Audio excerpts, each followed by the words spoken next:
So this game right here we have before us, Pengu, it's Circular Spheres versus Ludavica. A roster with a few rivalries in place, a few bits of history here and there. Physics from Ludavica, formerly played for Circular Spheres. And when these guys played against each other in the regular season, Pengu, it actually went to a 15th round. It was 7-8. Ludavica just edged out ahead. Yep. So this is likely to be a very tight game today to see who makes it further into the upper bracket.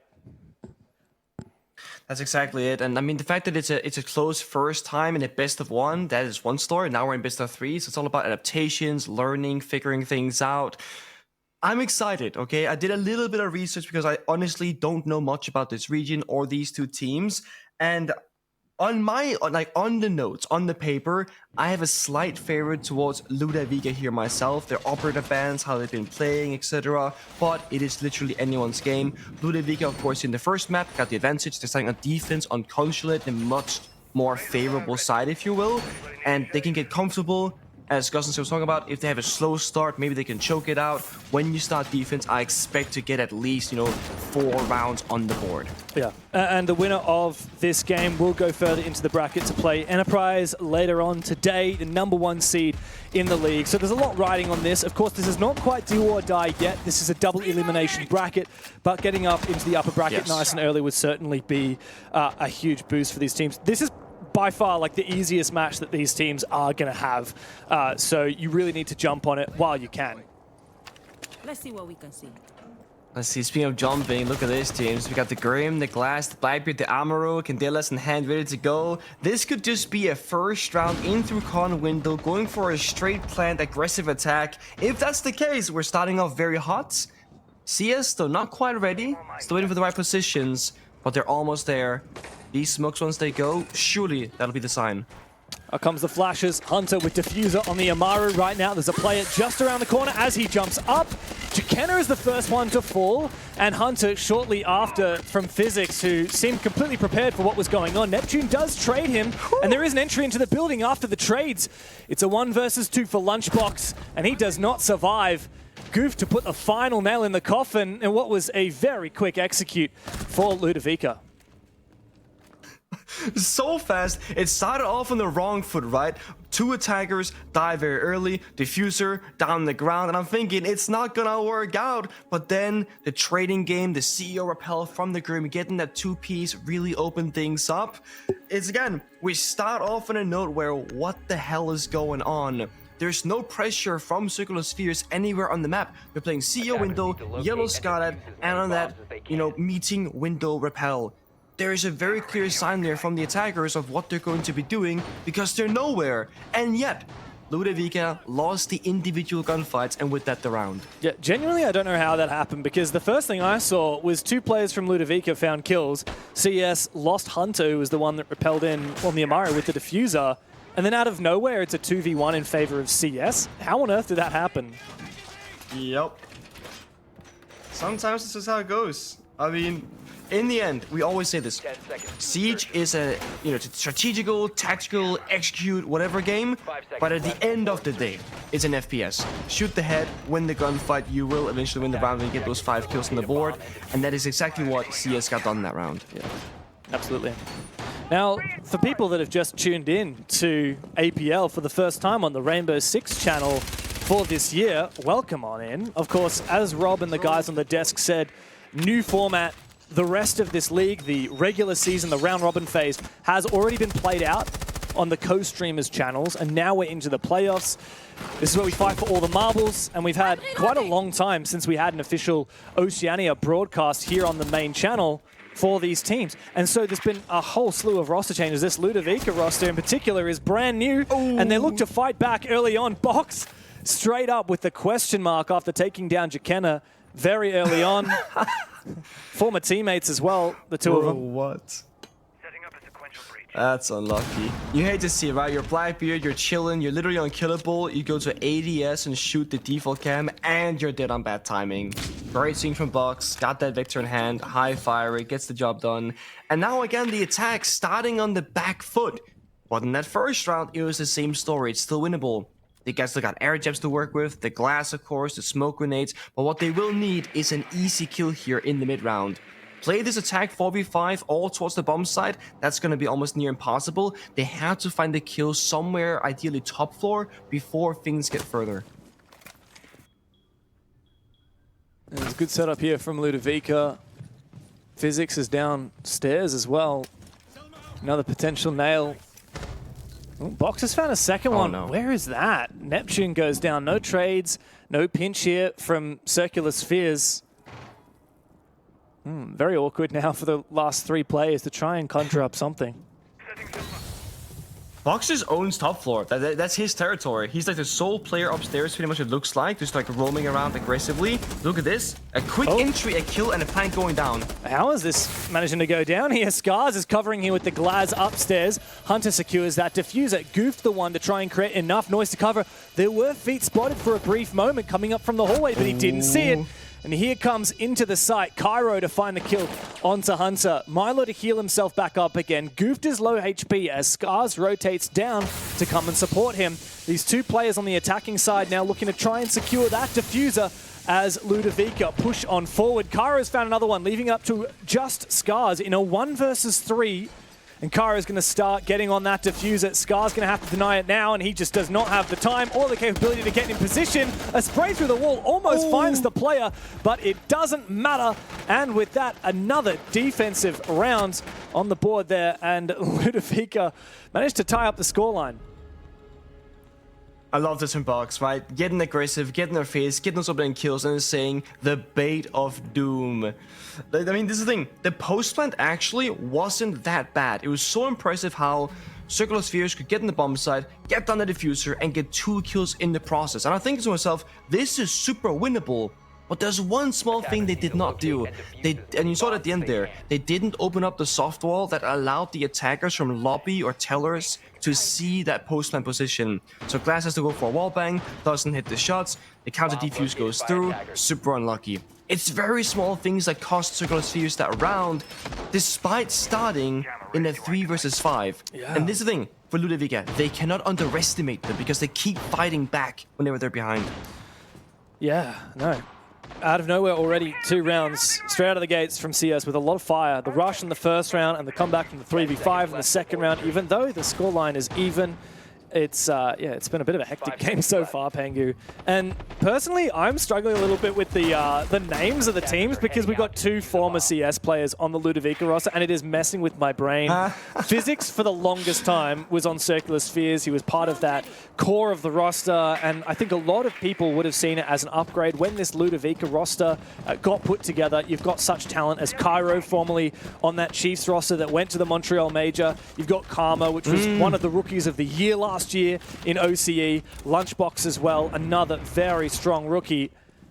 But CS themselves, they're going very pacey, straight up. Milo, the old guard, he's to find the first one, and it's another early 5v3 in favor of Ludavica as Circular Spheres, unfortunately, have their rush fall flat on its face. It's fine. Comfort zone territory. We've seen this before. 3 versus 5. All they need now is to wait about 60 seconds and they will pop off somehow. Find a couple of kills, maybe get on the diffuser, and then of course choke it out in the post plant. You've seen it already, haven't you? Lunchbox, whichever. I'm seeing it. I mean, I'm seeing the vision right now. I'm seeing a clear game plan that's being consistently followed. Look at this. This is the one. Lunchbox goes down injured, killed confirmed. Scars. That right there. The opening. Yeah, that's the thing for Ludavica, right? When you've got that significant advantage, you need to make sure to stay within touching distance of your teammates. I mean, Milo, he's down in garage. He might try and make a nitro work here. I think he did just toss it up. He's going for it. It does not land. Yep.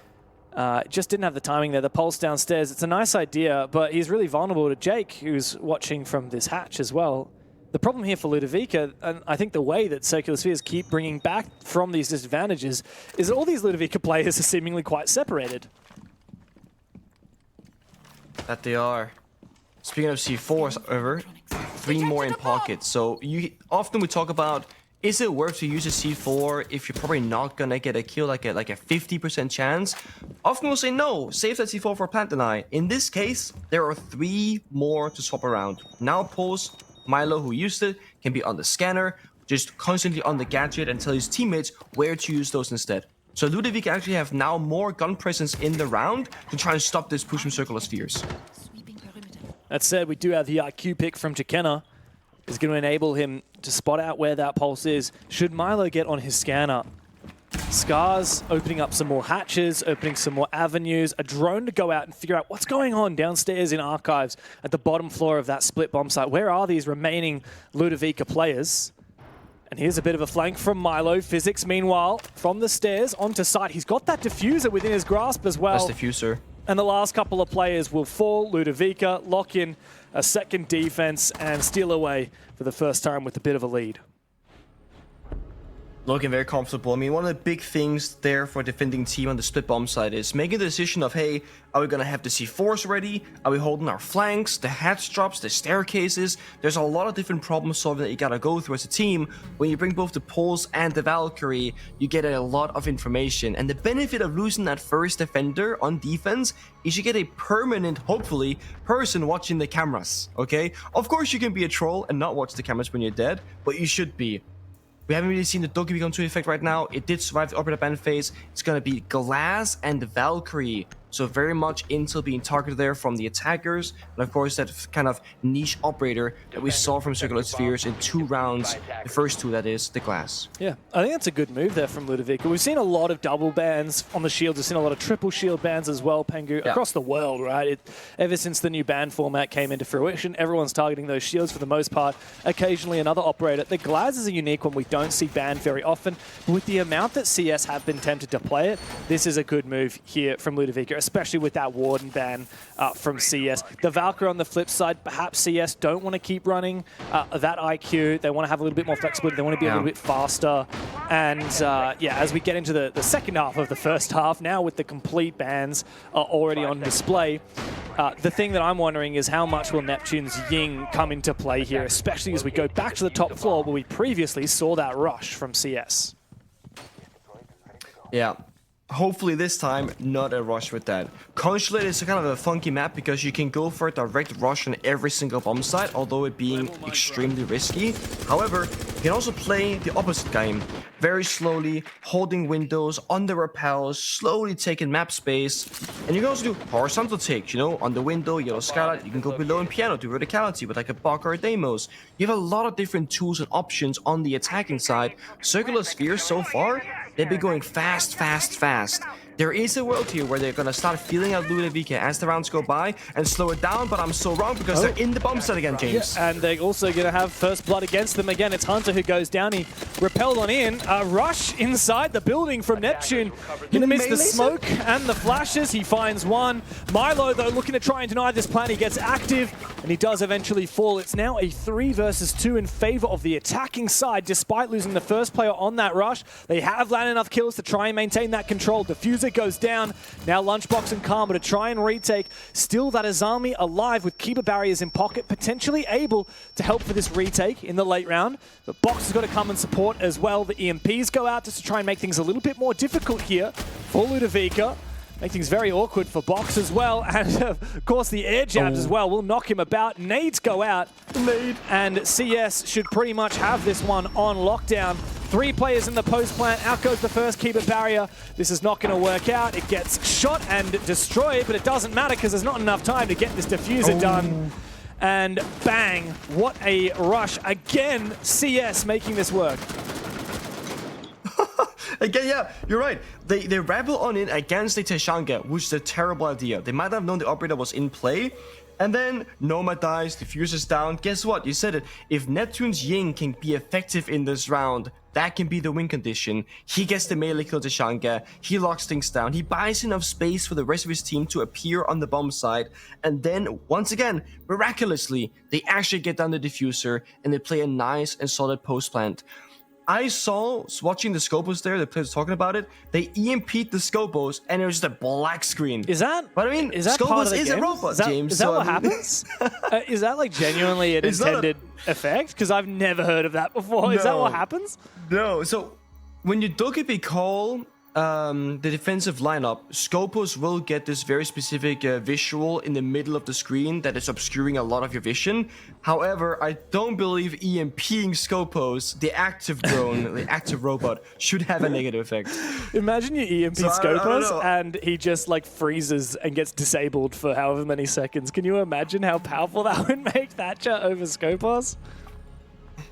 I'm just saying, if Scopus ever becomes like a competitive issue, like too strong, overpowered, that's a great way to nerf the operator. Just a pocket MP straight to the dome. They can't see a damn thing. Imagine you're mid gunfight against a Scopus and you just throw a pocket EMP at him and he just like freezes and the other player can't do anything. Lights out. It's have you seen the movie I, Robot? It's an OG movie. I have. Will Smith, right? Okay, so with Will Smith, there's the whole question about like robots, they aren't as good as us, they can't sympathize or empathize with people, these kind of things. It's one of those where, you know, they are just inferior. They can't see a damn thing because they get impacted by EMPs. Since we got a second, I'm going to pivot and keep talking here about robots. I actually saw something on, I can't remember which news publication it was, but it was a news article about someone who fell in love with an AI and proposed to it. Oh, no. Did you see that? Oh, no. I have not seen that. Yeah. No. Yeah, kind of wild. But it's a little bit cursed. I get it though, right? Because like you can tailor the AI to be the perfect girlfriend, virtual perfect girlfriend, right? Say and exactly what you want to hear, right? How far is an AI girlfriend from an e-girl, like an online relationship? You know? I mean, you can just have experience in e-relationships. Say these things, like these games. No, I'm like I'm not like an online dater. I'm a real life dater. You know, I like to not hold JPEGs but hold flesh, if you will. All right, there you go. There's my bingo sheet for what I thought it was going to be talked about on broadcast today. Everything on the bingo sheet's gone off the wall. Here's the roster. Oh, we got player cams. Yep, this is Circular Spheres right here. It's nice to actually finally see their faces as well. So yeah, I guess since we have a little bit of time while the admins work out what the heck was going on with that Scopus, I guess we can do a little bit of lore time, because it's been a little while since the OCE region has been on this main channel, and taking a dive into Circular Spheres, I mean, like, the original core of this roster was players like, well, it's been a while since that original core, but for the longest time, Physics was on this roster. Jakenna has been on and off it a couple of times. Goofed has been consistently a sub for this roster.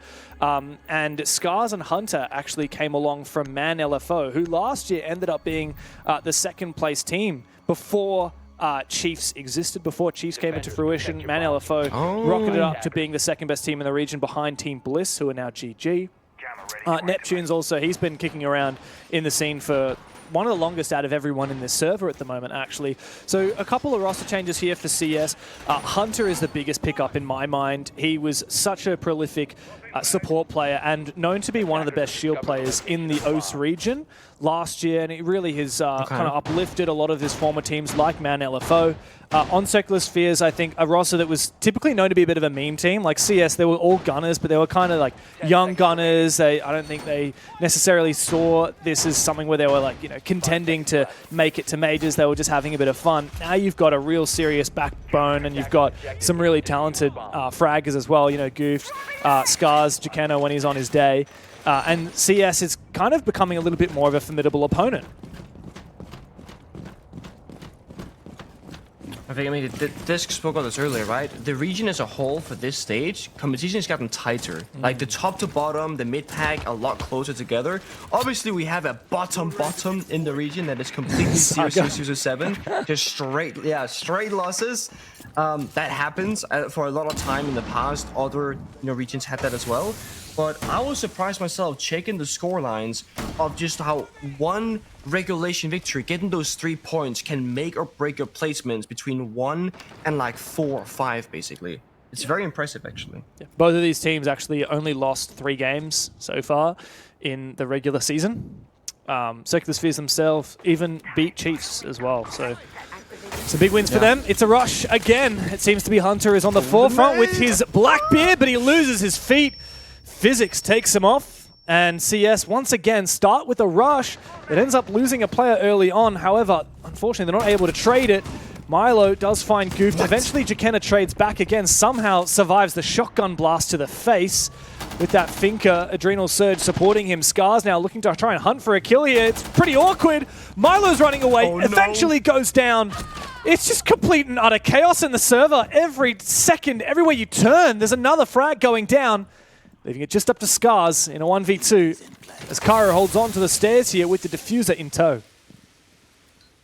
Yeah, another shotgun on yellow staircase. Have fun fighting this one. Scars, either he can go top floor, fight Karma, make it a 1v1, but it doesn't solve the yellow stairs gunfight. He's got the yellow ping, he's gonna go for it, but we also know there is a mirror window.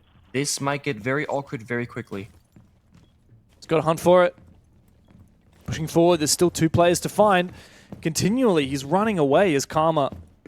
Looks like Scars is going to have to take the 1v1 over to Cairo. He doesn't have any more Candelas left. He's going to have to just peek this, and I mean, there's no way you win this against a shotgun. And Cairo puts him down. Ludavica looking pretty solid here on their defense. And Circular Spheres, another rush that just does not pan out.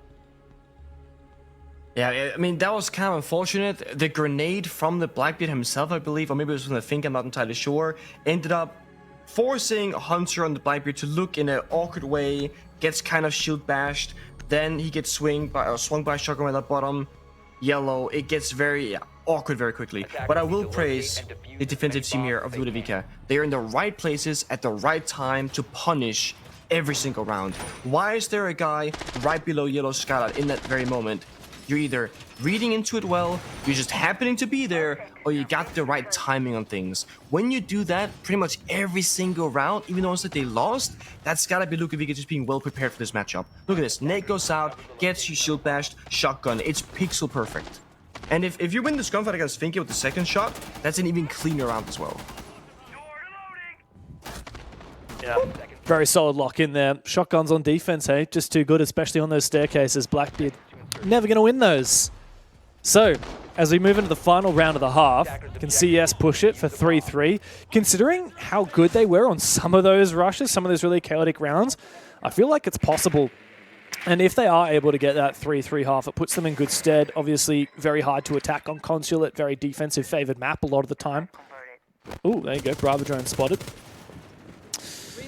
So Ludavica here looking to lock in a comfortable half at 4-2. But if CS can get the third round here, I think it puts them in a very good position moving into their attack. One of the things that I like about how fast the attacks have been is that it's not like a really slow struggle. I often see this in even like Europe, North America, Brazil, where it's like 2.5 minutes of battling from the spawn of the attackers in towards the bomb site, and you're fighting tooth and nail. Circular Spheres, they're either winning really quickly or they're losing very quickly. Yep. You're not in a struggle position. Like it's said and done.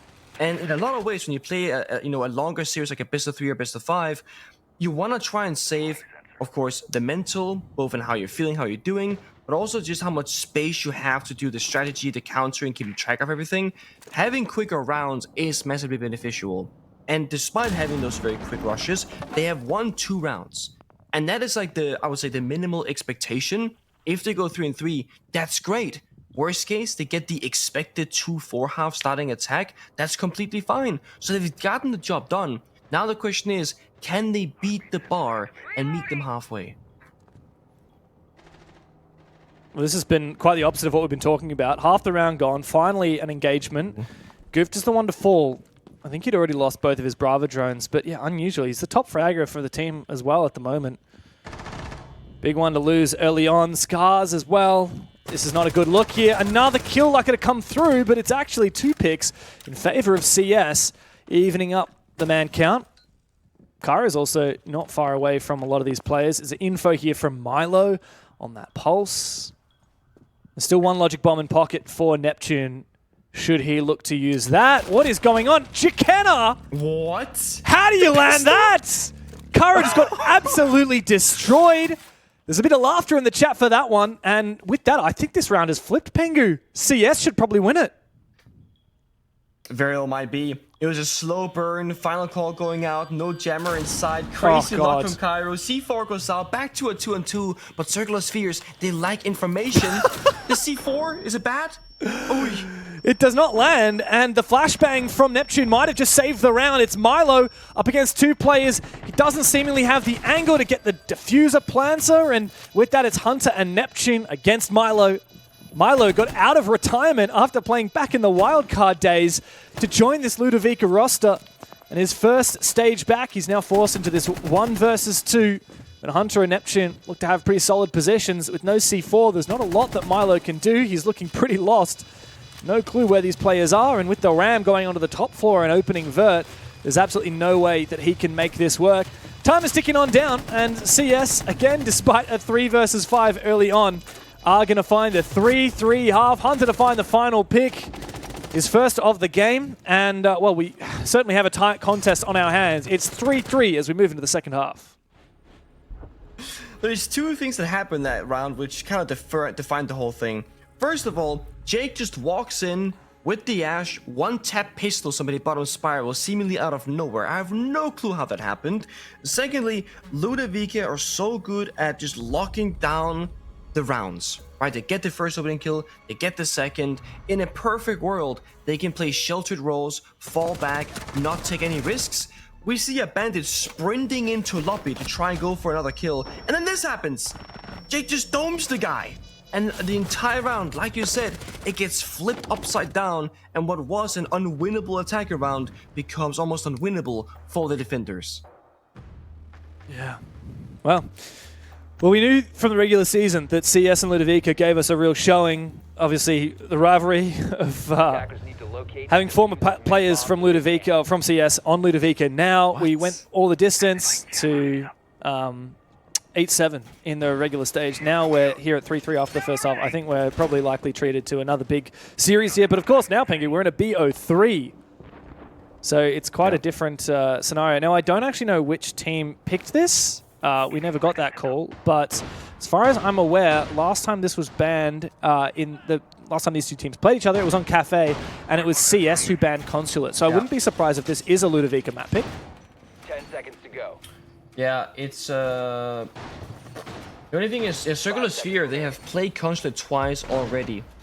So whereas Luda, they have not played it this stage so far, according to my notes. So I just had our producer talk to me in my ear and say it's actually Circular Spheres who picked Consulate. Ludavica picking Clubhouse. I think that makes map. sense because they played it twice already. Like, they probably like the map, so to speak. But then again, you can also make the argument, if you played it twice already, do you want to play it a third time when they got like information on you? Whereas Ludavica, they haven't shown it yet. Yeah, also it was, it was a second last ban from Circular Spheres against Ludavica when these teams played each other in the regular stage. So I mean, they're picking it here, but like they banned it reasonably early.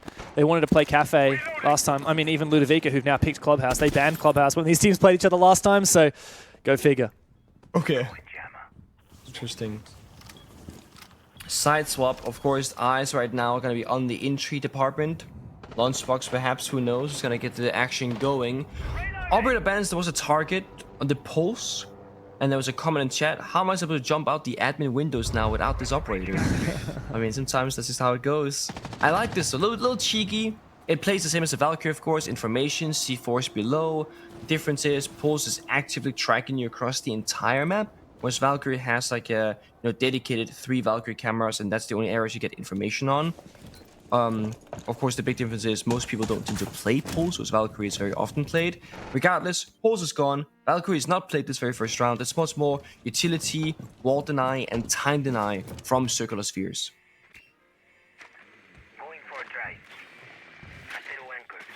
Drone work here from Luda. And there you go, perfect view there for the Rotero to destroy that deployable shield. It's usually quite challenging to clear out that position, but Ludavica have done so. Still a lot of ground to be taken. Most of these players still on the roof. Quite a contrast between how these 2 teams attack this map. Every single round from CS, it was in the building before you could say jump, and from Ludavica, quite the opposite. It's a slow and steady clear. Yeah, looks like a regular round of Consulate, and this way it gets problematic. Because when you're up against the Goyo canisters, the Toxic Babes, the C4, the Wall Deny, you're not gonna have any real way in. And as the lower the time gets, the harder it becomes as well. There's the first start of the fire. That's gonna be for 20 seconds, and you only got 20 seconds left in the round. This will be Ludavica having to set up a perfect execute. In the final 20 seconds of the round, they have to just play it flawlessly. Flash comes out. Does stun Scars for a brief moment. Oh, aggression from Goofed. Doesn't work out. Out comes another flashbang.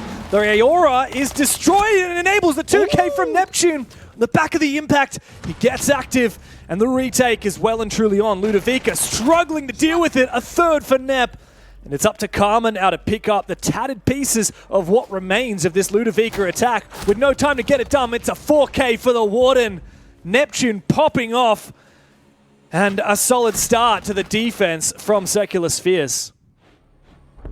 A great individual play from Neptune, sure, but who made that possible? It was the boy Jake on the Goyo. He had that impact grenade on the Aura door that enabled the play to happen. You might go, oh, this guy just got 4 kills. But no, it's a coordinated team play, a 3-2-1 timing, and the teamwork makes the dream work. Yes, Nep hit the shots, but he was enabled by somebody else.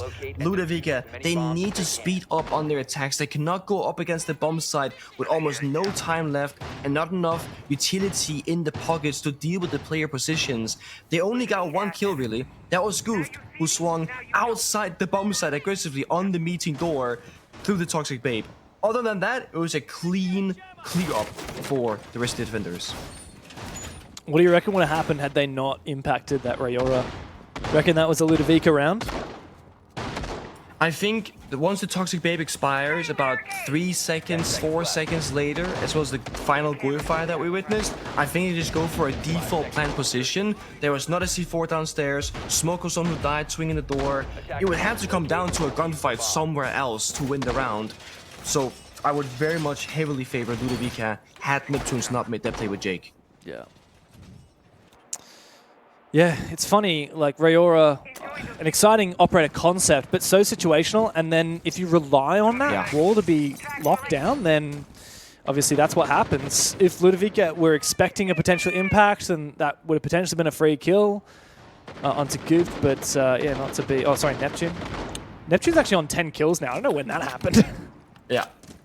He's just shacking it out right now. Rayora is kind of like a Claymore in my mind, where you put a Claymore down for a flank, it's great, but relying on it is very inconsistent. It's great when it works, it sucks when it doesn't, and that door that creates you so much protection and ease of mind, it can disappear in an instant, and then all of a sudden, what you thought was safe really isn't.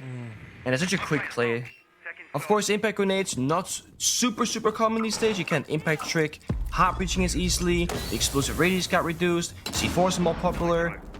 That being said, though, there's a skylight drop. Ludavica up in their pace. Yeah, and another early pick there. Karma, the first one to find it. Goof goes down. A lot of pressure there on Neptune on the clash, and they're all in.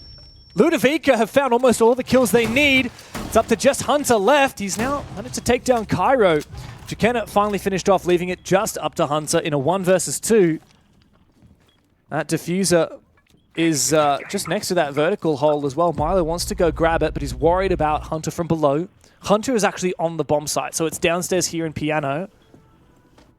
He's hoping that they don't know where he is. Really, the only way that he wins this is if he manages to stay undetected.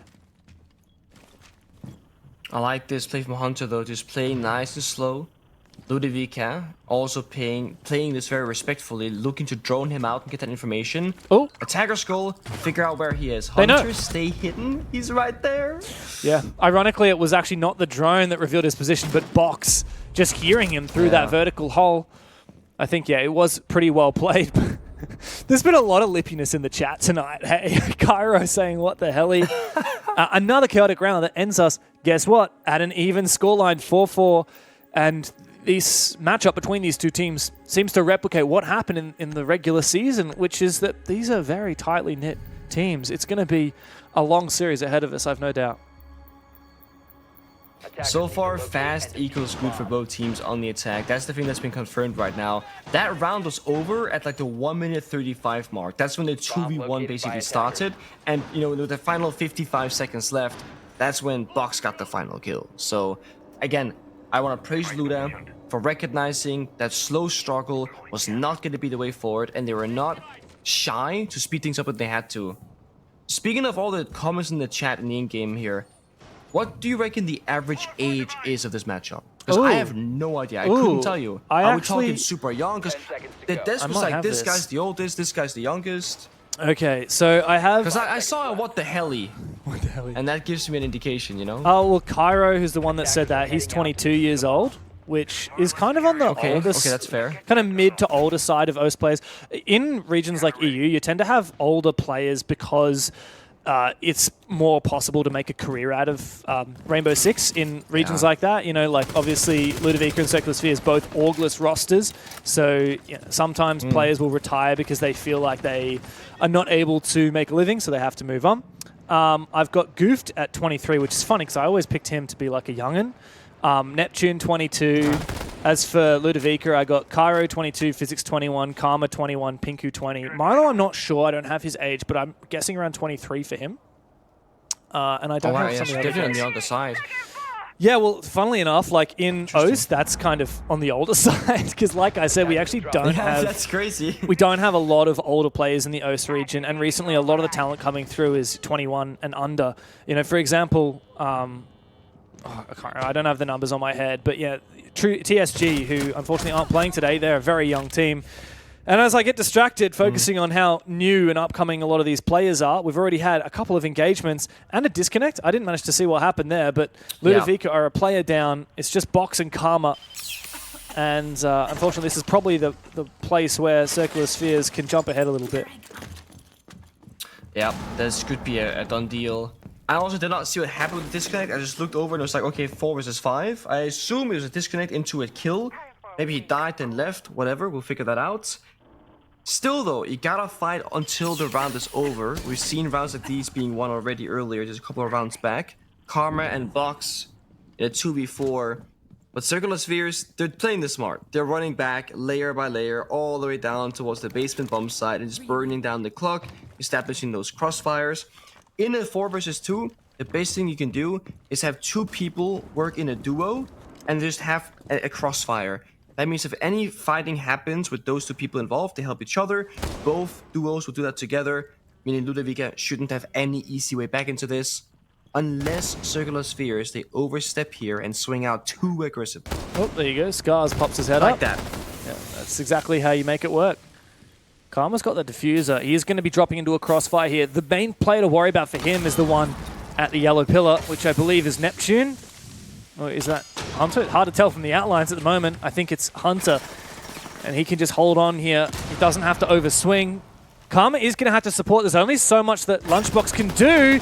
Careful, Goof. Don't be swinging that. This is now very much possible, but Hunter swings out for one. And for a second, Circular Spheres lock the round in and steal ahead. It's 5-4 on the scoreline. Ludavica trailing behind. I mean, you saw it right there. Hunter saved his teammate. That could have been a 2v1 in favor of the attackers. Again, out of nowhere, off one simple mistake from Circular Spheres. But in the end, it's the defender who clutches up. They get the round. They get that, again, 1 round at a time. We have not seen a bigger lead since round number 3. It's been 1-1, then 2-1, and then 2-2. It keeps going back and forth, back and forth. Yeah. And funnily enough, despite it being back and forth, up until that round just then, when Circular Spheres found the opening pick, every opening engagement has actually been won by Ludavica. 8 rounds in a row, they found the opening kill. It goes to show how quick and risky Circular Spheres were at the start of the round on their attacking side. They were often losing the first player, even if they came back to win the round, a trend that we talked about a lot. And now we're having a real brief tech pause while we sort out making sure everyone's back in the server. Who was it that dropped? I didn't manage to see. Was it Physics, I believe? It was Milo. Oh, Milo. Milo rejoined at the end of the round, and then Physics and Cairo, they both died pretty early just to gunfights. Right. It's so funny to see Milo back in the server. You know, he was a young talent back in the day and then made his way all the way up to Wildcard back when they were a top team in the region, and then retired, dropped off the face of the earth for about 2 years, and he decided to come back and form this team out of nowhere. It's actually funny, like, this year we're doing APL out of a brand new studio in Melbourne. Of course, unfortunately, Pengu, you can't be here with us for that. But for the last 2 years, we've been doing it at Fortress, which is a venue in the city, which has, like a restaurant and a bar and stuff like that. And, the public can access part of the venue while we're doing our broadcast. And Milo one day just actually walked up to like the gate and just like knocked on and was like, "Hey, Dev." And I'm like, "Is that Milo? I haven't seen you in years." What? He tried to gate crash the broadcast. And then he was like, "Oh, I might come back. That's amazing. Might make my return." And then a couple months later, here he is. Wow. So while most people's main quest may be Siege, he's side questing this game and doing other things in real life instead, just coming back when he wants to, basically. I follow him on Instagram. It's mostly just gym pics and stuff like that these days. Okay. Dude's getting all philosophical on his IG. It's funny because obviously when you play at the professional level, returning is always going to be easier because the whole way that games work, especially Siege, once you crack the code of understanding at the highest level, you understand. It's like learning to read. Once you know how to read, you know how to read. So you can retire or take a break, you can come back. It's a lot easier than having a breakthrough as a first-time player. That's how somebody like Milo can be like, "Okay guys, I'm gonna go do this thing, come back in 2 years," and you can still hang at this level. Sure, mechanically, you gotta scrim some more, play some rank key, get back in there. But again, you have the knowledge of the game, which most players will never even get in the first place. Yeah. Oh, is that double spawn peek from 2 different windows? Yep. That is cheeky. Jakenna and cheeky. I think it was Hunter down below. Yeah, that's a cheeky idea there. Last thing on Milo here, I just did look up his Instagram. It's 23, so he's 23 years old. Gamer, gym, and then the names of all his different motorcycles. And most of his pictures are just of him and his motorcycles. And some gym pics every now and then. That's such a gamer thing. Yeah. Gym, motorcycles, and video games. Yes, sir. I've seen that one before. Yeah, that's it. Back from retirement. Hopefully he can win a stage, make some money, and buy a new motorcycle. That's the dream.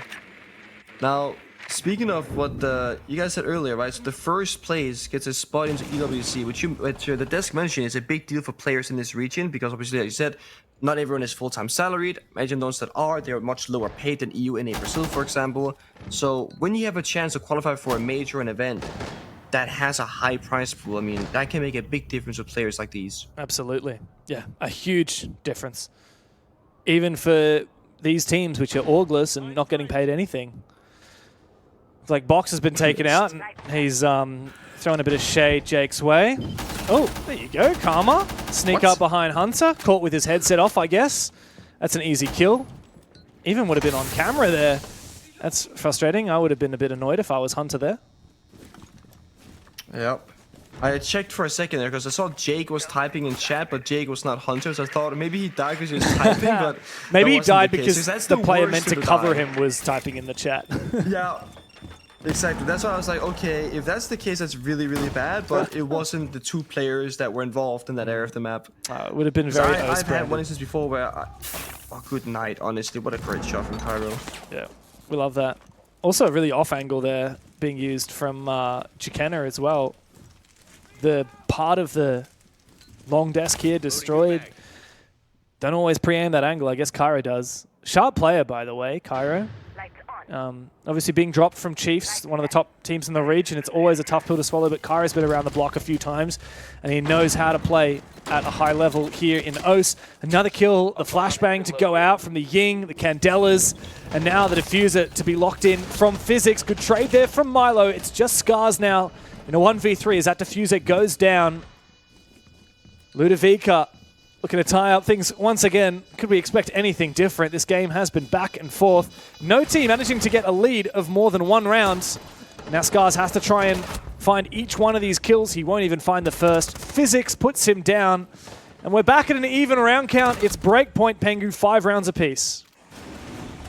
It very much is. And both of these teams are actually trying to do the same thing. There's a bulletproof camera the entire round by that bomb site meeting door, top piece of stairs. And just like we saw a couple of rounds ago, the smoke swings out the bomb site door to try and go for a cheeky kill right before they execute. This time, there was no more toxic babes in pocket, so I like the aggressive play. But Ludavica, they were waiting for it. They had 3 people on the admin side with just a Ying on the bomb site window rappel. They had 3 people holding the same door. There was no chance that anyone can swing out and get a cheeky kill back.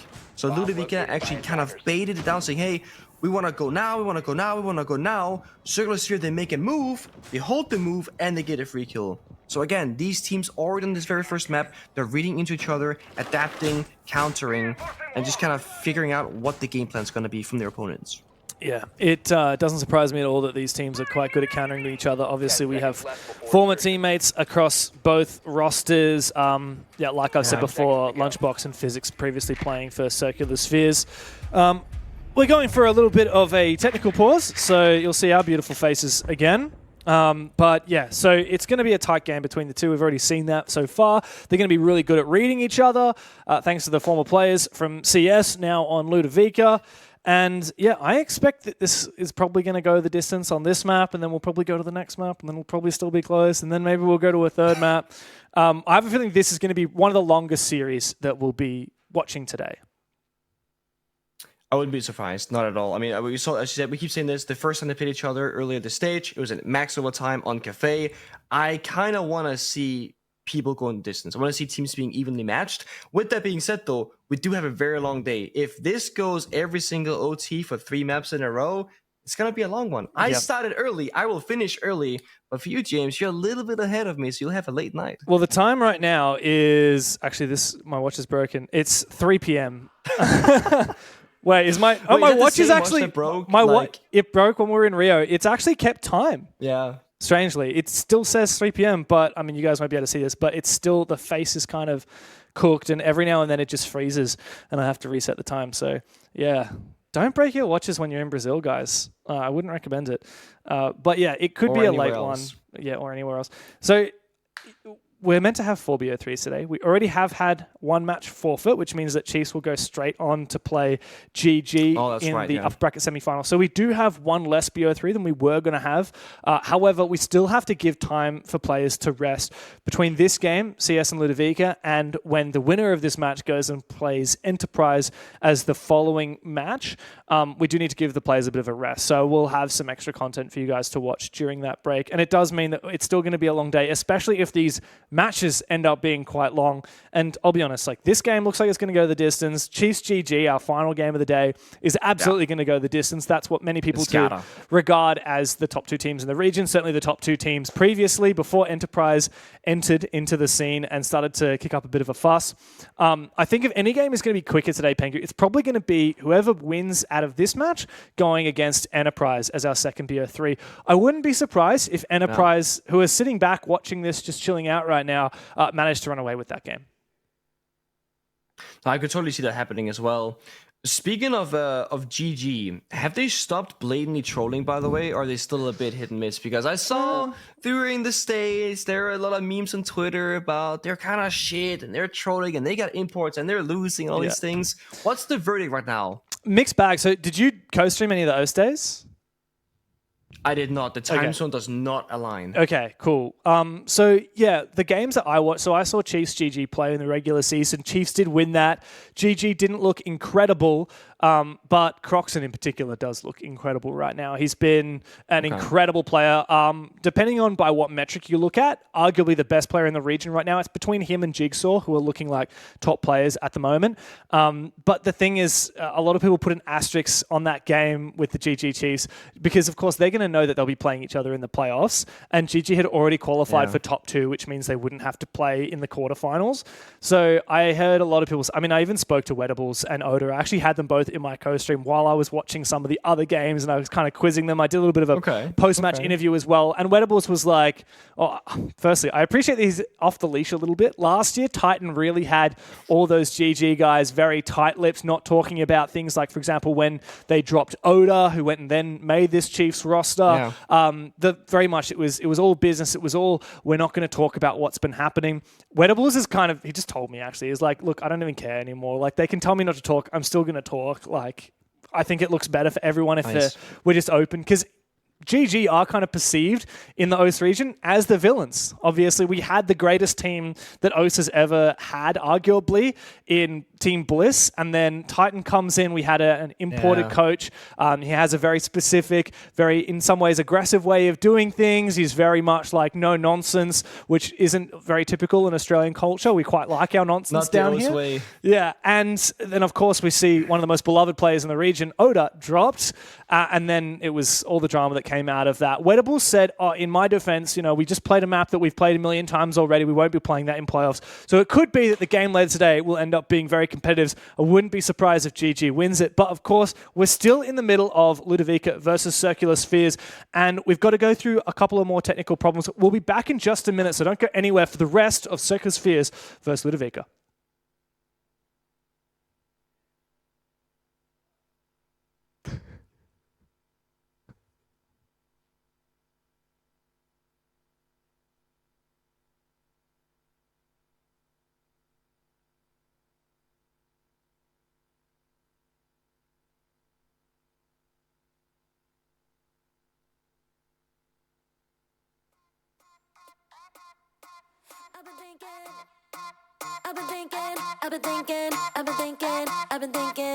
thinking about you. 아무리 고개 흔들어도 난 네 생각만 하고 있을 뿐.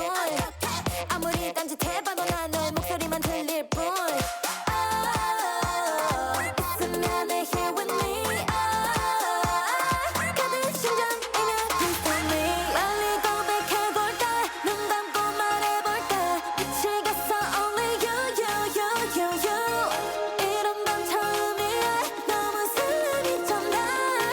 I've been thinking about it. I've been thinking about you, boy. Yeah, yeah. All I think about is you, boy. All I think about is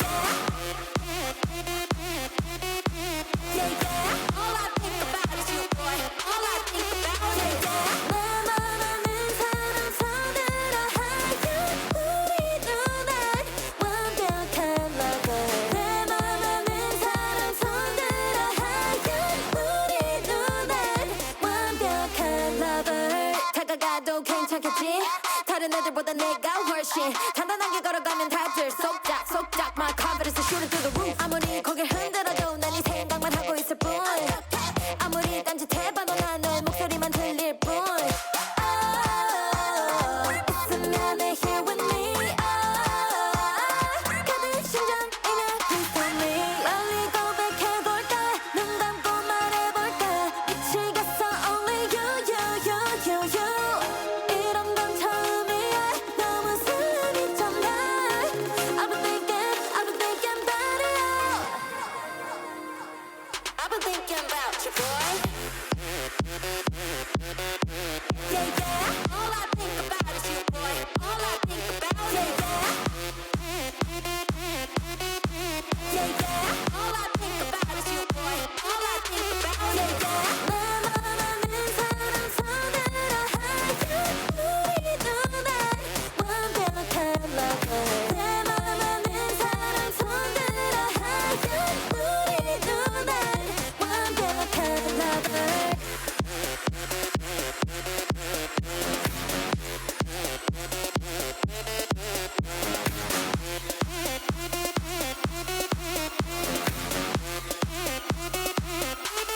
Hey, boy, I can sleep at night. So 내가 한번 해봐 이리 와서. Hey, boy, I can sleep at night. So 내가 한번 해봐 이리 와서. I've been thinking about you.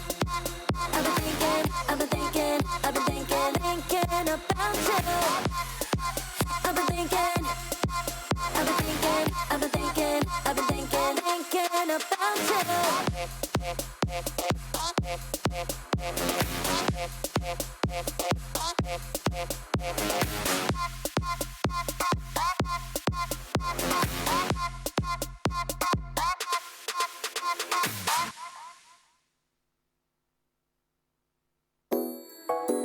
처음 본 순간부터 눈을 뗄 수가 없었어.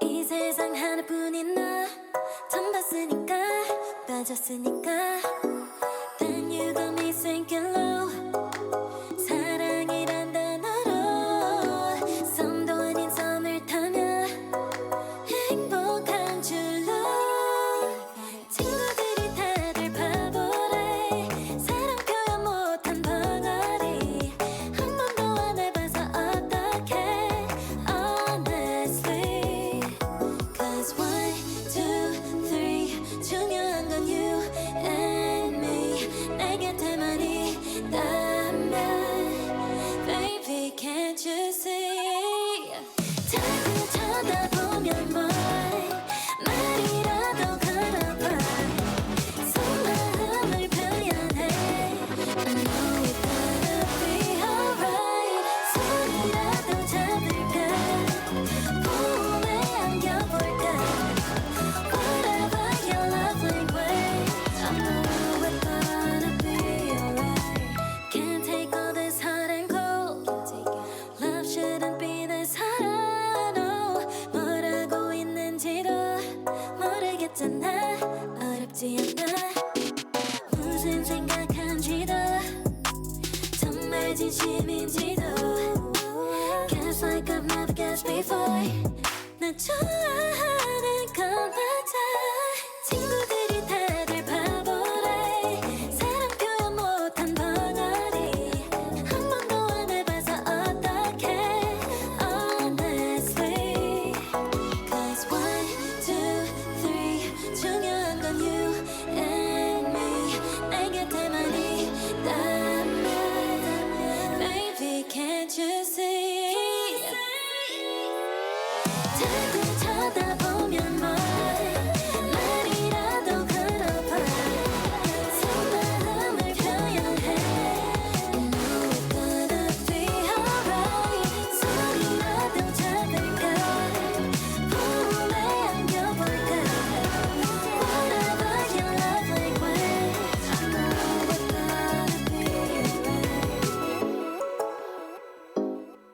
I know it's gonna be alright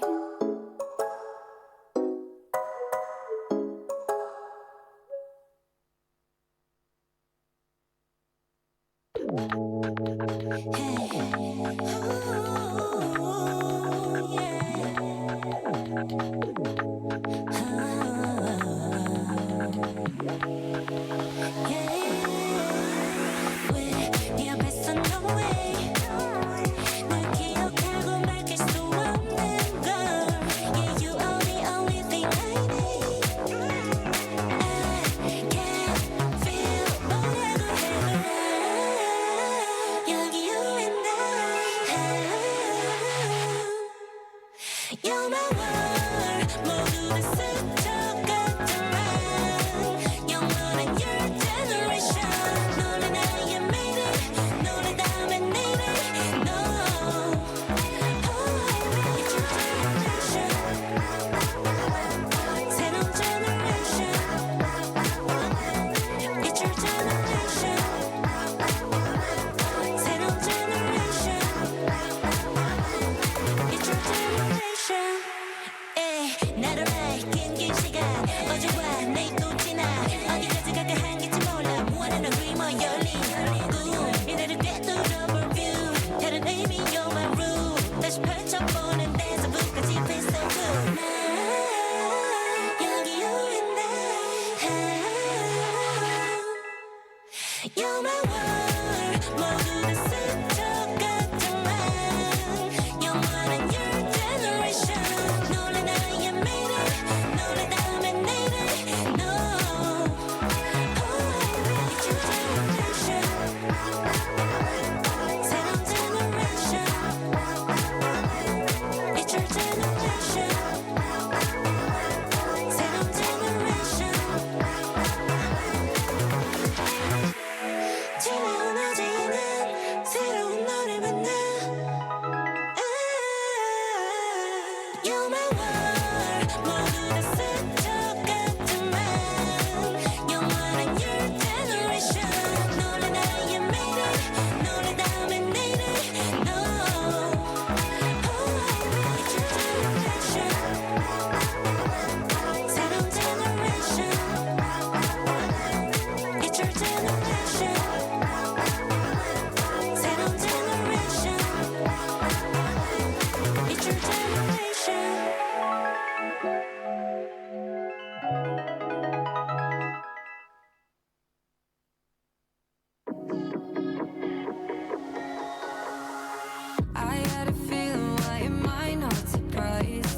Shattered the ceiling, the glass in my eyes. I'm turning gold. Why you so cold to me? Some of the words get harder to find. Swallow my feelings, they don't sit quite right. I'm like, what's the point? You disappoint me. Only showing up when it's convenient. Why is no one here to save me? Moving pieces across the board like it's a game. Oh, what a way to frame me. I know I shouldn't care, but I'm over it. Maybe it's all in my head. Guess it's time for something new. I'm not even famous, but all you blaming on some lame excuse. Maybe it's all in my head. Guess it's time for something new. I needed new friends when you didn't show. Poured out my heart while you say oh. And I tell you something, it broke my confidence. When these sides are toxic, it's darkness. Only showing up when it's convenient. Why is no one here to save me? Moving pieces across the board like it's a game. Oh, what a way to frame me. I know I shouldn't care, but I'm over it. And maybe it's all in my head. Guess it's time for something new. I'm not even famous, but all you blaming on some lame excuse. Maybe it's all in my head. Guess it's time for something.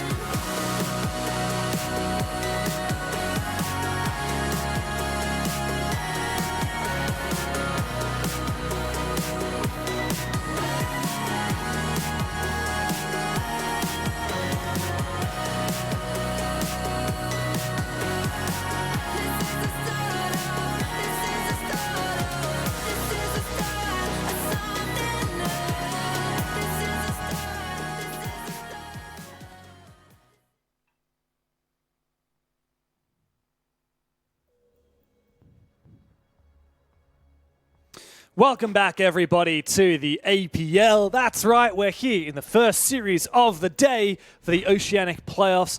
We're here in the studio. Well, at least one half of us are. I'm in the studio here in Melbourne, and Pengu is dialing in all the way from back home to reach us here, to reach your ears at home. Yeah, Pengu, it's been a back and forth game so far. We're currently 5-5. Yes. It's been a long stretch for Circular Spheres and Ludavica. Yeah, it's really been one round at a time, 1-0, 1-1, 1-2, 2-2, all the way to where we are currently on 5-5. We've had some fast rounds, we've had a couple of slow rounds, only a few really, but the name of the game has been that both Circular Spheres and Ludavica have been so good at reading one another and adapting throughout each and every single round. We never really know what comes next. We've seen a plethora of different operators, and of course, we just saw that third operator ban recently, the Blitz and the Clash. It will be a triple shield on towards the attackers, and the only shield on defense and Clash being removed from play, which makes sense given that we're playing Consulate. Yeah, quadruple shield ban, if you will. On top of the Azami and the Pulse, which Ludavica really loved using both themselves when they were on that defensive side. Now we're obviously deep into their attack, and they've been, as you said, much slower than Circular Spheres. Circular Spheres were basically rushing almost every single attack that we saw from them. Now they're on the defense. They're playing a little bit loose. Like, you look at this operator lineup, you got Vigil, you got Solus. These are operators that you typically would see roaming and trying to play anti-information, trying to delay these slow methodical takes from Ludavica. Yeah, I think disruption is the name of the game right now. Try and again just like disrupt the plays, individuals. They don't get the kill, but they did get the exothermic charge. Good value, although I will say one exothermic boom is all you really need, and that will go through. So step one has been conquered for the attackers, but they got a long way to go. Ludavica, when we saw them play slow, that's when they weren't getting their success. When they played faster, that's when they were winning. This lineup right now is a mixture of both. The Lion, the Finger, the Thermite that has now done his breaching job, they can go very quickly if they want to, but the rest, we're talking the Sledge, the OCE, they want to do verticality. When I get that challenge shield deployed, they're going to be a bit slow to the punch. Not sure what the exact approach is right now. They breach down, actually, they're just in lobby, they breach the basement wall. They're making good progress, actually. I mean, they can plant here momentarily. Yeah, they are. What? How did this happen? They just got straight into the site. Piano window, just like that. Jump straight in, Karma for 2. Now it's a post plant with, well, time ticking away for Circular Spheres to make this retake happen. It's Hunter and Scars as they regroup and start to make their way back into the site. However, we do have verticality here for the attackers to try and deny this plant from above. Scars trying to take the fight outside, but Box bests him. Now Hunter running that corner will finish off Karma. Finally, low HP though, and 3 players still to find. Milo up above with that sledge. Physics just covering from the east stairs, or from the yellow stairs rather. Hunter's just waiting for him to peek. Physics doesn't need to go anywhere. Box has got him, dead to rights. And Ludavica find that map point as we come back from that rehost. It's 6-5. Kind of crazy what happens there. They reinforce the hatch in connector up, or in like CEO upstairs in the box. They kite claw it, and then no one is playing in piano room. All the attackers had to do there was breach the basement wall. They did that despite losing 1/3 my charge to a C4, and then they jump out piano, or jump in rather, the piano window, walk inside, put down the other shield, and start planting. That's the round over. It's such a simple step 1 into step 2. There wasn't even a step 3. That was the end of the round. Circular Spheres probably thought they were gonna breach that basement wall, then go top floor, and then hit the bomb site. But they skipped that step, and it worked so well, even though it shouldn't. And that's the beauty of gap finding. You see where the defenders are playing at, and you read the bomb site setup, and you see a gap, an opening, an opportunity, or you create one. You can't just steal rounds away that simply sometimes. Yeah. Did you see that mini jammer there in the garage on top of that? Yeah, I'm not entirely sure where that's muting up. I don't know well enough. Perhaps just a drone hole, no? Is it really just getting that drone hole? It have drone hole and maybe a bit of the corner by the yellow door, maybe. Yeah, outside. interesting. Yeah, like maybe a tiny bit of the staircase above. I'm actually not sure. Makes me think of the Falco mute spots back in the old consulate. Oh my god, you know the lore, dude! You know the lore. That was one of my. That was when I became a fan of your team back in the day, actually. When I saw you guys sub in Falco for his mute spots on consulate to beat the Black Dragons. roster. Yeah, the 6-man roster to beat Nesk in his debut at Pro League Finals. Nesk and Zig together when they were doing that big drone hunt strat. Oh, mate. That was when I became a Pengu fan right there. Actually a Falco fan. A Falco fan, yeah. I just happened to be on his team. That's how it happened.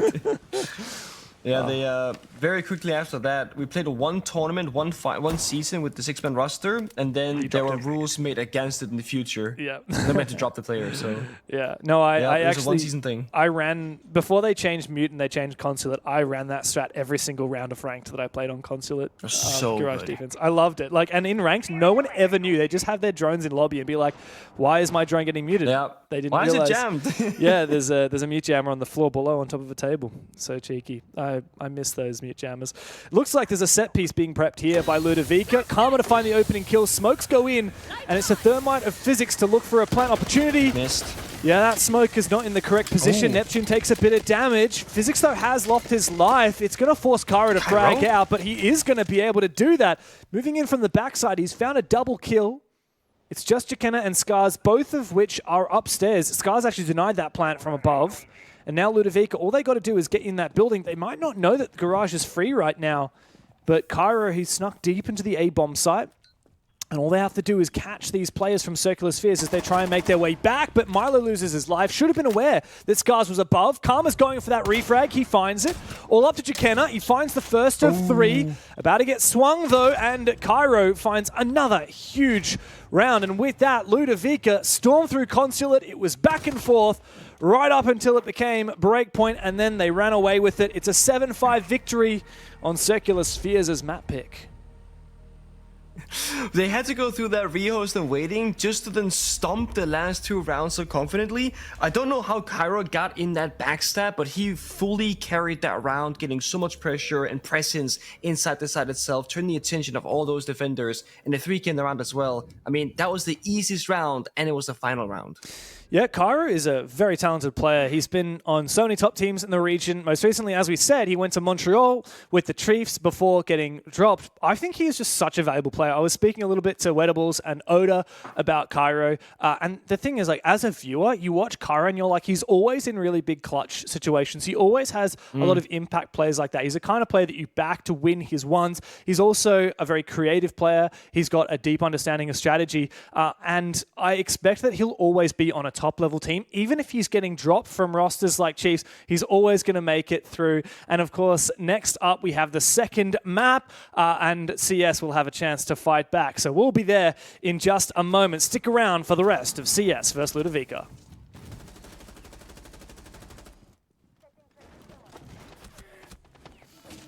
Sipping lemonade from my lemon tree, honey. Let me spill the tea on all these haters all on me. Look about to killing it, winning at a two. I'm gonna get one, I gotta see my altitude. I don't mess with sound, man, baby, you would lose. If I wasn't me, I get it, I would hit me too. I can do it better, I can do it faster. Yes, more to get you, man, I'm gonna buy it. I can go much longer, I am so much stronger. Yes, more to get you, man, I'm gonna buy it. 자신과의 싸움에서 지면 야구르지 매일매일 일어나서 부터 보는 거지. Look in the mirror, say you're a winner. 주문을 걸어봐, yeah. In a bad mood, 바꿔버려 in a hurry. 꿀꿀한 기분 헐어버려, I don't worry. Get through the weather, feeling get better. 주문을 걸어봐, yeah. I can do it better, I can do it faster. Yes, 모두에게 주문을 걸어봐, yeah. I can go much longer, I am so much stronger. Yes, 모두에게 주문을 걸어봐, yeah. Banger after banger, tell them Tina Mina do it better. Banger after banger, tell me who could even do that better. Banger after banger, banger after banger, banger after banger, banger after banger. Tina Mina do it better. Who could even do this better? I can do it better, I can do it faster. Yes, 모두에게 주문을 걸어봐, yeah. I can go much longer, I am so much stronger. Yes, 모두에게 주문을 걸어봐, yeah. Banger after banger, banger after banger, banger after banger. 주문을 걸어봐, yeah. Attackers need to protect it. Ooh, that sugar sweet, you got what I need. Sipping on the potion, all that good emotion, just my kind of heat. Keep it on repeat, testify the potion, loving this devotion. Live it up, sweet emotion. Every time, every night, you and I on a roll. Switch it up, switch it up, switch it up where I'm going. Stay on the fly, just in time, know the right way to go.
Ooh, that sugar sweet. You got what I need. I had a feeling, why am I not surprised? Shattered the ceiling, the glass in my eyes. I'm turning gold, why you so cold to me? Some of the words get harder to find. Swallow my feelings, they don't sit quite right. I'm like, what's the point? You disappoint me. Only showing up when it's convenient. Why is no one here to save me? Moving pieces across the board like it's a game. Oh, what a way to frame me. I know I shouldn't care, but I'm over it. Maybe it's all in my head. Guess it's time for something new. I'm not even famous, but all you blaming on some lame excuse. Maybe it's all in my head. Guess it's time for something new. I needed new friends when you didn't show. Poured out my heart while you say oh. And I tell you something, it broke my confidence. When these nights are toxic, it's darkness. Only showing up when it's convenient. Why is no one here to save me? Moving pieces across the board like it's a game. Oh, what a way to frame me. I know I shouldn't care, but I'm over it. Maybe it's all in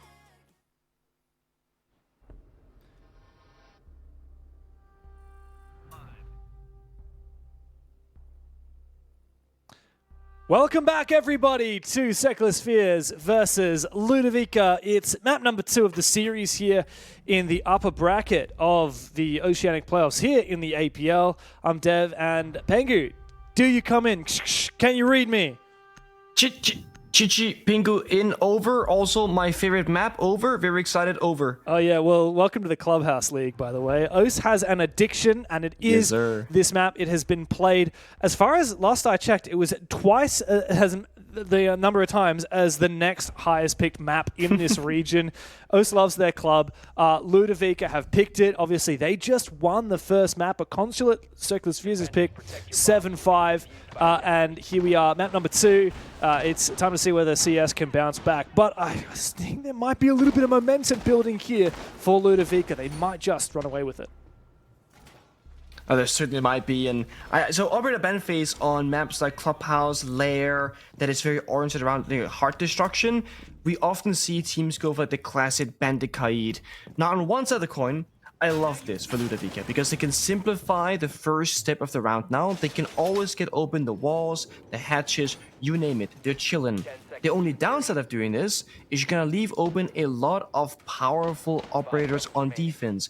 Whether it's the Asami or the Mirror or the Warden or whichever, they're gonna have more utility to deal with. So, Ludavica, they were playing a pretty good fast-paced Consulate on the attacking side at the end there. I kind of want to see them slow things down now, because they can get through any wall and hatch like I mentioned, but they have to get into the right positions afterwards with numbers advantage.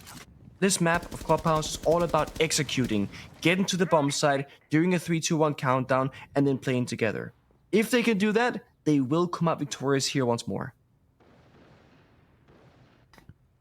Well, Ludavica on the attacking side. A lot of map to take on Club. All the way down in the basements where the bomb site sits. It's a full map clear. Am I right in saying there's not much of a roam going on? It looks like we do have... There is not. There's just someone loitering here on the main stairs. I believe that's Goofed. And we got Scars and Jakena sitting on the blue stairs just to shoot drones and fall back. But it's a very conservative defense here from CS. I see the new meta of Clubhouse basement defense is you often play on that platform on the bottom of the staircase, because people call it ambi spot. There is Warden and Goof like we saw earlier. He was in that position. He's now run back towards the bomb site, likely because there's no Jaeger or Mine to assist him if he were to play in that staircase. This also means that Circular Spheres have given up the entire map now towards the attackers. They have only defenders in the basement portion of the map, and there's still half the round to go. So again, if Ludavica can get into execute position and do it cleanly, they should be good to go. 2 X-Kairos go out, Impact gets traded. Guess what? 2 X-Kairos go out, Impact gets traded. He missed it this time. He hit the soft floor, I guess, instead. This means that the next set of 2 X-Kairo pellets should open this up unless the C4 is good. Not quite. That could have been so good, though. Oh, meanwhile, Karma has found the opening pick. Hunter goes down here in Dirt Tunnel. Blackbeard just soloing all this control. A nade to go out as well. Great work so far here from Karma, the lone player in this position. He's actually going to fall, though, to Goofed. I thought he might have found that kill, but Goofed locking down the position, very well supported by Jakena with those Kiba barriers coming in. Big clutch move. Cairo going to retake this position as the Kiba barriers come out again. He might be able to find an angle once the smoke subsides. Might be able to see Goofed in that position. Time is ticking away, though. And Ludavica at a numbers deficit. 25 seconds to play. And Cairo is actually going to completely back out of Dirt Tunnel. This is far too late in the round to be going for such an ambitious rotation. Circular Spheres should have this one on lock.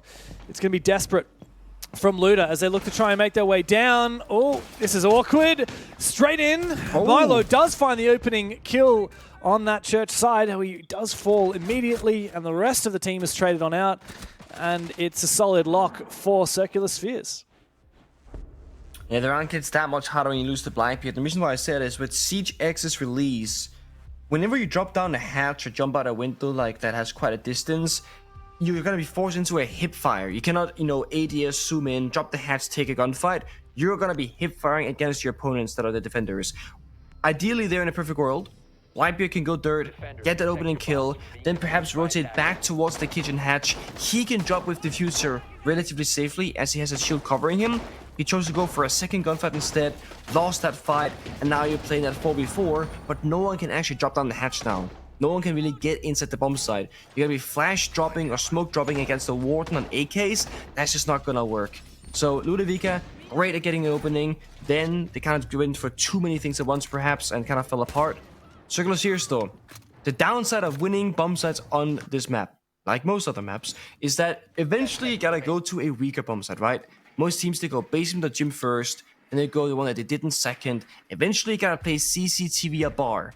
That's where attackers should get a relatively easy victory. So things will only get harder as the defenders keep winning rounds. That's right. And when we do go to CCTV, we have Grim and Capital unbanned here by Circular Sphere. So Ludavica will have those very powerful operators available to go for a Rafters take on Garage should they decide to do that. A lot of very power operators that can make things very difficult for the defenders on that specific bomb site. But now, as you said, it's Jim. And we see the Clash come into play. Now, Ludavica, previously, I believe, if I recall correctly, on Consulate, they used their third ban to go for Clash on Consulate. I believe so. Yeah, this time around, obviously, we haven't got to that third ban yet. Scars has picked the Clash. Currently sitting, actually, inside of Lounge and going up the red stairs here. Try and hold on to Cash and CCTV for a little bit longer. Meanwhile, Hibana Trick has come on through, and it works to a T. That's the new meta when you got the ace bang coming into play. You can do 4 pillets top center and 4 pillets bottom center on one wall, and it makes the same trick as Maverick. It softens the reinforced steel, basically. You still gotta rotate over like a soft destroyer, a block, a sledge, whatever. You only really have the Ash right now, or the second shotgun from Milo on the striker. So the wall is soft, but it's not really open. It's a little bit awkward. We'll fix that later. Ludavica, they're making progress because Circular Spheres, they keep falling back towards the bomb site, just like before. No roamers in basement.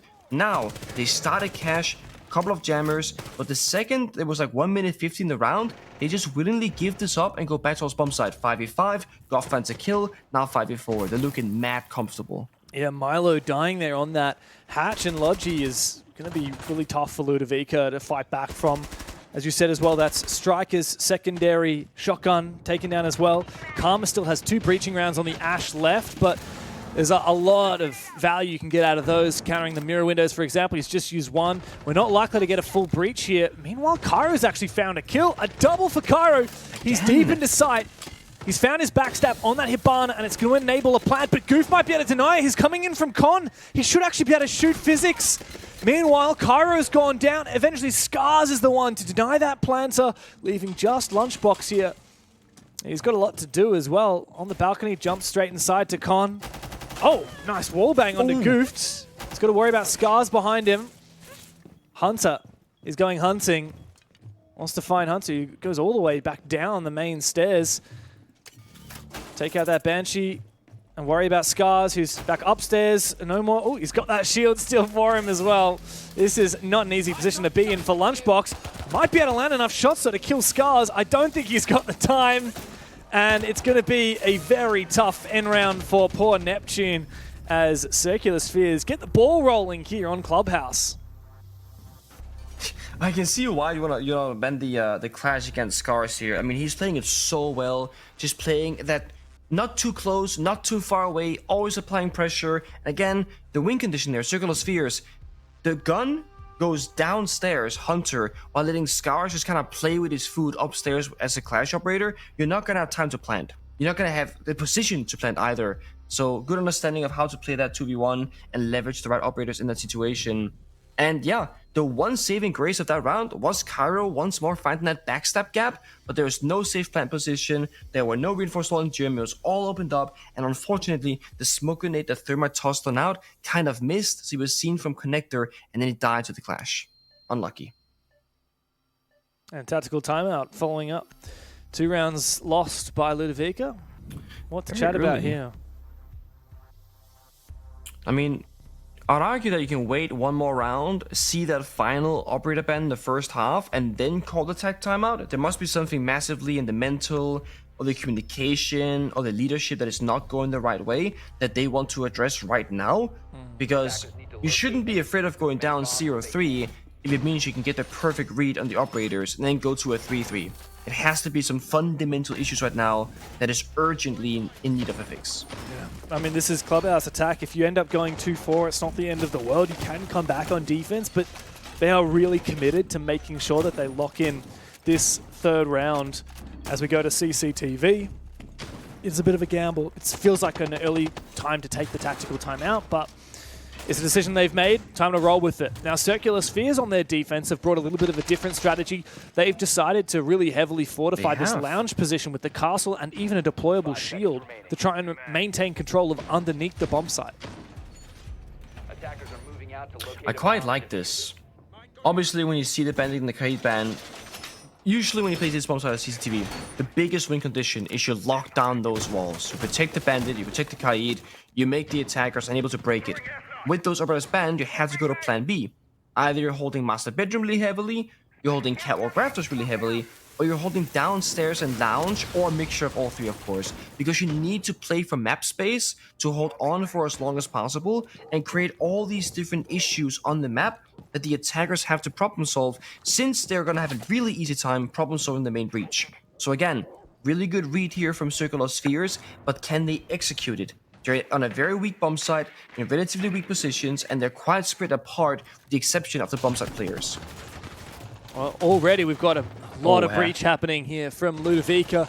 The main CCTV wall opened up very early on. Garage left unreinforced as that investment was used elsewhere for the master extension.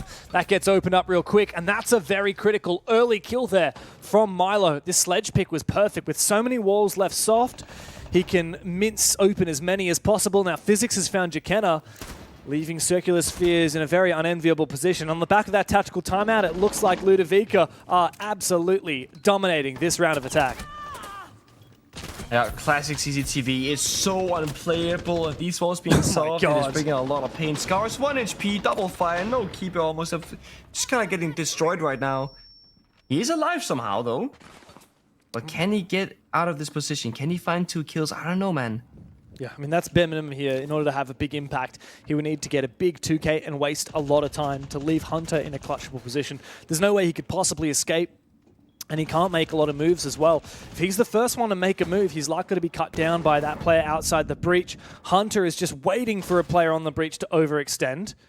It looks like Ludavica may actually be pivoting to ignore Scars on the rafters, and they should know that Hunter is here at top red as well. I don't hate that. And again, it's all about numbers advantage. You send 2, 3, 4 attackers against one defender, you will come out victorious. You got flashbangs. You got Capital Smoke still.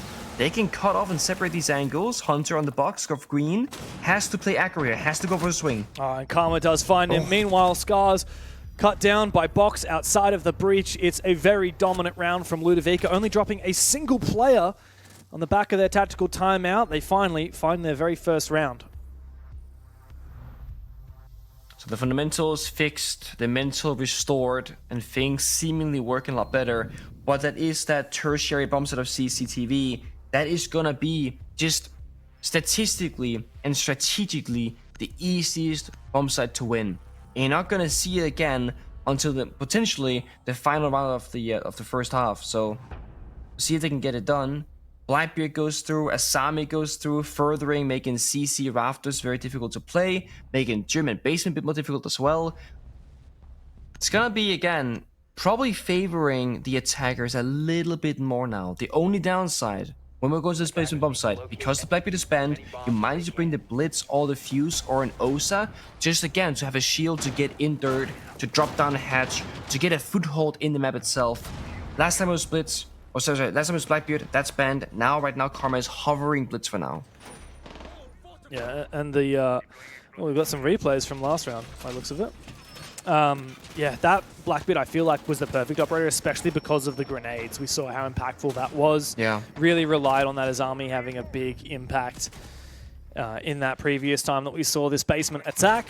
Karma's actually going to switch off. I think this is the right call. I think that you've kind of done that heavy dirt push with the Blackbeard once previously, and without the key ingredient to do that, being the Blackbeard as it's banned, I don't think that you can substitute a kind of half-assed solution with that Blitz. Go for something completely different. That's what we've done here. Interesting to see the Sledge, though, on a basement attack. Not an operator that we see picked a lot for this basement anymore. You're much more vulnerable to C4s, and we already have the Buck as well. So it's double soft breach here for Ludavica. Yeah. And some road hunting capability in the Deimos. Yeah, what is the vision? Essentially, I think they're expecting a pretty heavy top floor roam with like the Solace and the mid jammers that were put top floor as well. So double soft, which means they can go office, break it the phone to kitchen, they can get the walls open upstairs, the hatches, etc. It's a good for roam clear. And if they want to set off grenades, that's what they gotta do, because they're bringing can openers on the Deimos who just died, so Deimos didn't have the grenades. So either you gotta play like Sledge or Finka, whichever, to substitute that instead.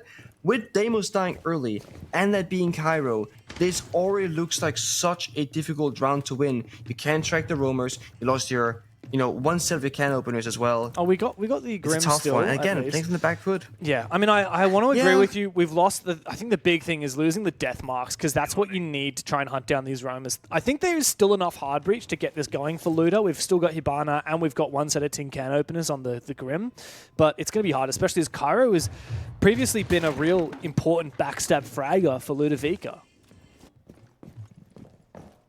You see right here at the top of the scrambling. Where's the roamer? Is he pool table? Is he strip? Where is he? So walking around, doing better droning, but it's buying so much time. They gotta dry peek every single angle because, again, there could be a roamer if only you had the Deimos. And now to add further insult to injury, Goyo is on the board. So while time is looking kind of rough right now, add the fire on top. Add the C4 plant deny, add the Solos who can fake out if there's a flame drone somewhere or a claymore. They have so many different ways to win this. Yeah. Time, plant deny, a swing, a flank, and again, Ludavica, it just falls apart way too early in the round, losing that Deimos. Yeah, and now losing Milo as well on the Buck. There's so many things that you would have wanted to go right here for Luda that just have not panned out. Even a Dokkaebi would have been nice to try and make that roam clear a little bit expedited, but now they're in a 3 versus 5, only just opening up the kitchen hatch. A potential kill goes begging there for Box, as Goof survives that spray. Jakenna holding onto his position, and there isn't seemingly a way to clear it in terms of explosives to clear out that deployable shield. There's no pressure from dirt as well. The Grim Bees will reveal it, but it doesn't really make a difference. Scars to find his third round, or third kill of the round, rather. And it's desperate times now for Ludavica. A first kill is found. The flashbang goes out. Doesn't matter. A 4K for Scars, closed out by Hunter.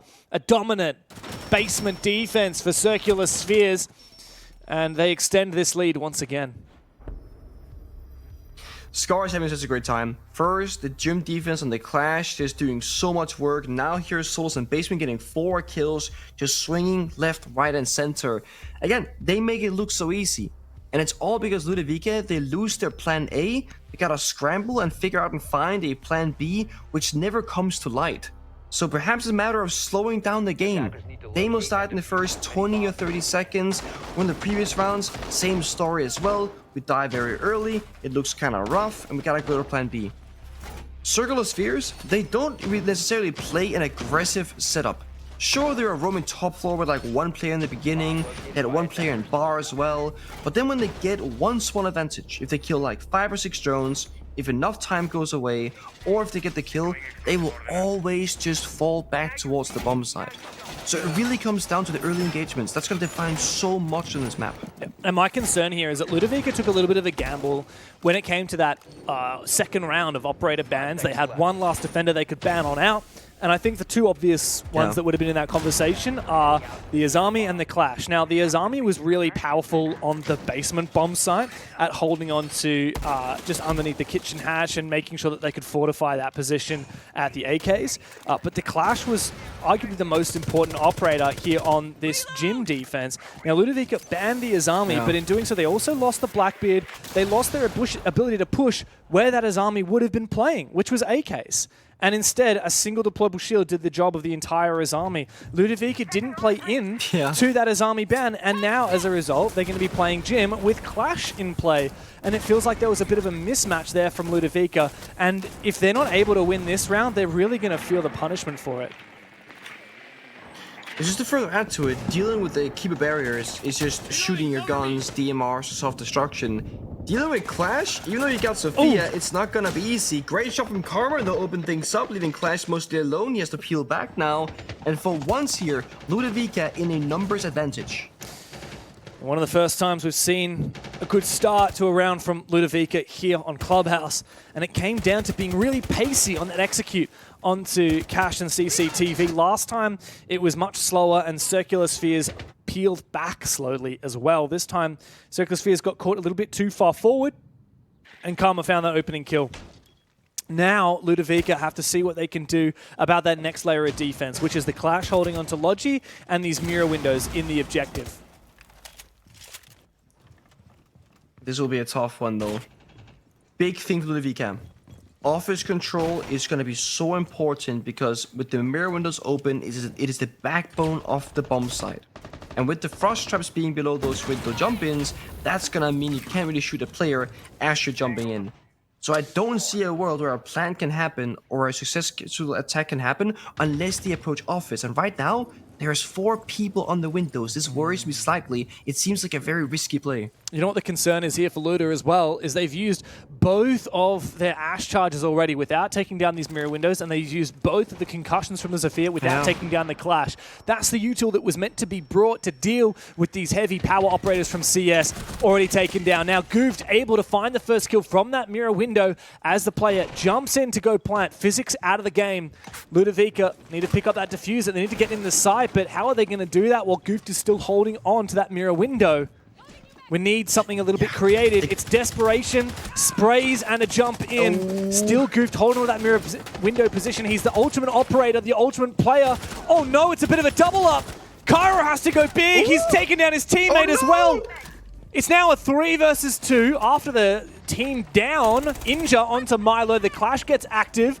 And now Scars and Goof together have to hold down the fort. Cairo's planting. Milo's been picked on up. He's the one who's got to cover. Goof has found him. Goof is going to do it all.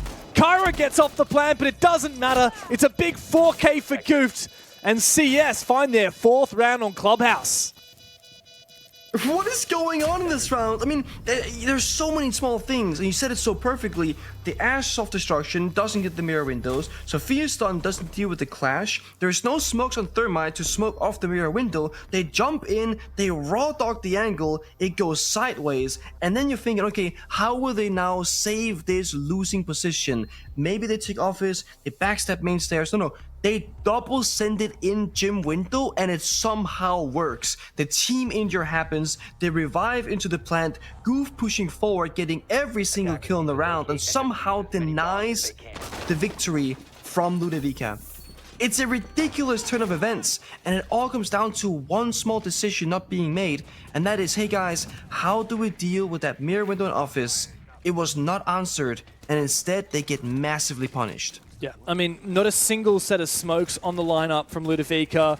I don't know where Karma used both of his Ash charges, but neither of which were dedicated to mirror windows. There's no doubt that the operators at Ludavica really needed to ban there were either the Clash or the mirror, and unfortunately for them, they went with that Azami. They didn't find a round based on banning that Azami, and now they're looking down the barrel of potentially a 5-1 half, unless if they can repeat success here on CCTV.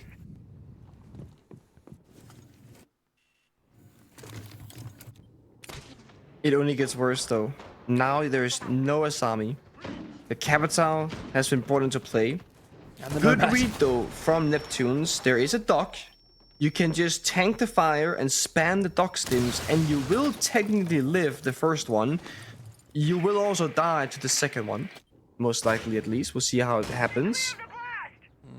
But for Luda, again, just that early stage. Get the first kill. Keep that manpower, don't throw it away easily, try and trade your bodies, just go step by step.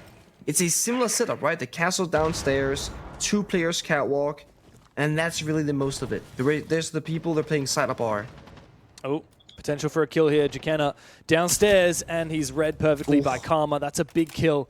I was thinking, the thing is, the way that Ludavica gets baited in here is if they go inside the building and feed these roamers like Jakena, that's how they'll lose. Ooh. But instead, they're able to bait out a couple of these kills. Now, all they've got to worry about is 2 players on rafters and 1 on site. Now, there's 2 ways they can play this. They can focus up and really try and take rafters here with the Capital, with the Nomad, with the nades and the flashes that they've brought to the table, or they can just go for a complete pivot. I think they've got plenty of util to make this one work. Milo and Cairo down below. Out goes the fire. Neptune starting to really take a lot of damage. Nade goes out. He stims himself as well, so he survives the fire. Survives the second fire as well, but not once the nade comes through to finish him off. Now Scars is the only player on the rafters. His position somewhat revealed now as well. And Ludavica in the 5v2 advantage, droning out onto Scars. He should be a dead man. It's just a matter of time before Ludavica finally put his position in the grave. He's holding on as best he can. Hunter's already low HP, trying to support, but there's not much left for CS to do other than wait for Ludavica to finally curb stomp them into oblivion. Yeah, I think you leave him like last time, right? Go connector. We've seen this literally happen the exact same way before. They go con, they breach the wall, they're walking up the door, they leave Scar stuck on rafters because he's quote-unquote useless on the position. Hello, a rotate, a kill, and a trade. Yeah, unfortunately though, Hunter did expose himself to Karma, but Ludavica now in a 4v1. Scars, hell of a game by the way, 10 kills, but Karma will find a bullet right between his eyes. And a very much needed round there from Ludavica to finish off the half at a 2-4 split as they move on to their defense. Only winning CCTV attacks is not a good look, but thankfully defense and attack play out very differently. So there's nothing here that tells us that Ludavica won't be able to change these around on the side swap. Orbiter bans, we talked a lot about it earlier on. The right decisions, the wrong decisions, the struggles. Now we'll see on the flip side, what do the teams deem will be a problem? Kaid immediately from the defenders, Hibana on the attack. So both playing around hard destruction of Walt and I, Maverick and the Mira. So Bandit right now gets a lot of value. Often teams they will go Kaid into Bandit, now you can trick the walls. Mira is the second follow-up, which means you can play Bandit now and trick CCTV, Gym, and even if you're roaming top floor on a basement defense as well. This means problem-solving skills for circular spheres will often start with verticality, right? A grenade or a capital, EMP, Sophia downstairs, so they'll do verticality. That's how they'll deal with the upstairs attacks. However, for a bandit on the basement, it's almost impossible to clear out the bandit batteries on the triple church wall if they fully reinforce it off. The only real way is EMPs. Yeah. The benefit, I guess, is they have Monty open, they got Dokumi, they got Grim, they have these powerful operators, but they will have to struggle with that breaching. Yeah, that's right. Ludavica have really targeted the hard breach game. It's not often that we see teams invest 2 bans into hard breaches when the shield meta is so prevalent. And what you've done here is you've left Montaigne open for Hunter, who's one of the best Montaigne players in the region. And when you leave that operator open, which happens very rarely, he's definitely going to play it. He's definitely going to use it to push some positions that usually you're just not capable of pushing without that Montaigne. It opens up a lot of new avenues for circular spheres to take that usually just would not be an option at all.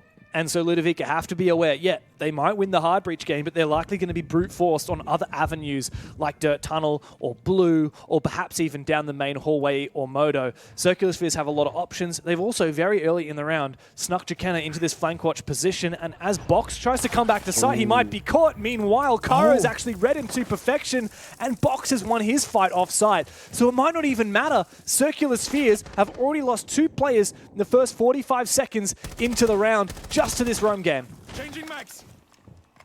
Such a good aggressive play. Oh, no. Box stuck. Oh, never mind. He's not stuck in there. You're stuck with him. He gets a second kill. Finally, the Monty comes in. But is it too late, James? Is it 2v5? Box can run down the staircase. There's no cutoff. Yep. Monty gets the kill. Yeah, Hunter is able to finally get that kill and find the first of the roamers. I think that everyone else from Ludavica has gone back downstairs. Indeed, they have. But at 2 versus 4, yeah, it's not great. And you'd know better than anyone, Pengu, right? What you need when you're roam clearing is that Monty being the first one in the building. You can't afford to have all these other players dry peeking and taking these risks. The Monty is the one that can take ground without taking any risks. So he should be the first one marching on forward with the players to support behind him. You see triple wall being reinforced all the way through. Bandit batteries pre-placed. So even if this wasn't a 2v4, they would, again, as I said, struggle very much with the wall, most likely. Thankfully, Hunter and Monty brought the can openers, the secondary Harpy's destruction. They can get at least 2 of the hatches. That's something to work with. Then they have flashbangs on Bog on Scars, who's 10-3. He's doing a great job in the fragging department. There is still a way in this round. If Ludavica oversteps their peak, and Scars can find one of them, then you're down to a 2-3. That's doable. And there's still 45 seconds to play. There's plenty of time. A C4 pre-ripped above the keeper barricade, waiting for a sound cue to drop it on in. It's a Monty though, so it shouldn't get the kill. I was going to go for it regardless. And that will blow a little bit of damage onto the Monty. Meanwhile, Scars has been taken down by Physics. Hunter's now going shield on back, looking for some kills, trying to take gunfights with the pistol.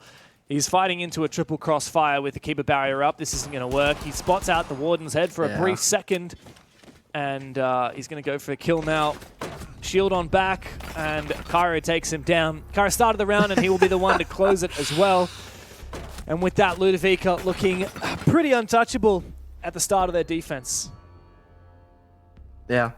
It's again, like Constantly, a lot of these rounds get defined very early on, and again, generally speaking, the attackers can benefit from slowing down the game, or if they want to play fast, make sure you play together. Put in the right operator in the right position, like we said. The Monty goes in first. You literally cannot dodge the bullets. That's just how Monty works. So you have a big shield in front of you. You can start yellow pinging, stressing, applying pressure to the enemy. And then when you have all the guns around Monty, holding the run backs, they're behind him, assisting, that's when the game is going well. When Monty goes in as one of the last attackers in the round, the issue that happens is all the people that are holding the run backs, they die. And that means Box could have basically run down the staircase for free. Monty thankfully got the kill at the very end, but they've lost so many bodies. So it's very important that the sequence order of things is accurate for the attackers. They've gone off the Monty right now to Sophia instead, likely because they gotta deal with the bandit first. This is where you're gonna get a little bit conflicted. One issue is gonna be the roam. Another is gonna be the bomb site. A third will be simply getting the wall opened up. Sophia is the #1 counter to this problem. In this case, if they're penetrating a CCTV wall, you go in blue window downstairs, you'll Sophia open the soft floor and break the bandit battery, and you'll swap to your Sophia stuns, and Sophia stun the bandit from stopping him from doing the bandit trigger animation. Well, now they droned it, they saw the bandit wasn't there. Yeah, Milo's quite a far way away. Unless they rotate him. Oh, this is risky. Tuber out. So they can freeze the wall now. Bandit can rotate on over and still get it done. I'm looking at Bandit right now. He's in bedroom still. Yeah, Bandit is not rotating. Yeah. They're just stalling for time instead. Physics is counting this really well, though. He's timing it to perfection to get the most duration out of these Tuberau gadgets, the Zoto canisters, making sure that the wall is frozen for as long as possible. It just delays that step one and slows down the Circular Sphere's attack a little bit. Eventually, wall opens up, but a minute down, it's valuable time that's been burnt by that Tuberau pick. If the Tuberau had done it a little bit earlier, you can actually rotate the bandit over during the freeze and then deny the walls. Because this is the problem. They've shown there's going to be a CCTV attack. And yet the bandit is still in master bedroom, likely because he has a shotgun. He's a bit limited in what fights he can take, but they are giving up a lot of map space now, relatively for free. And the only thing the bandit triggering is going to be the jacuzzi wall.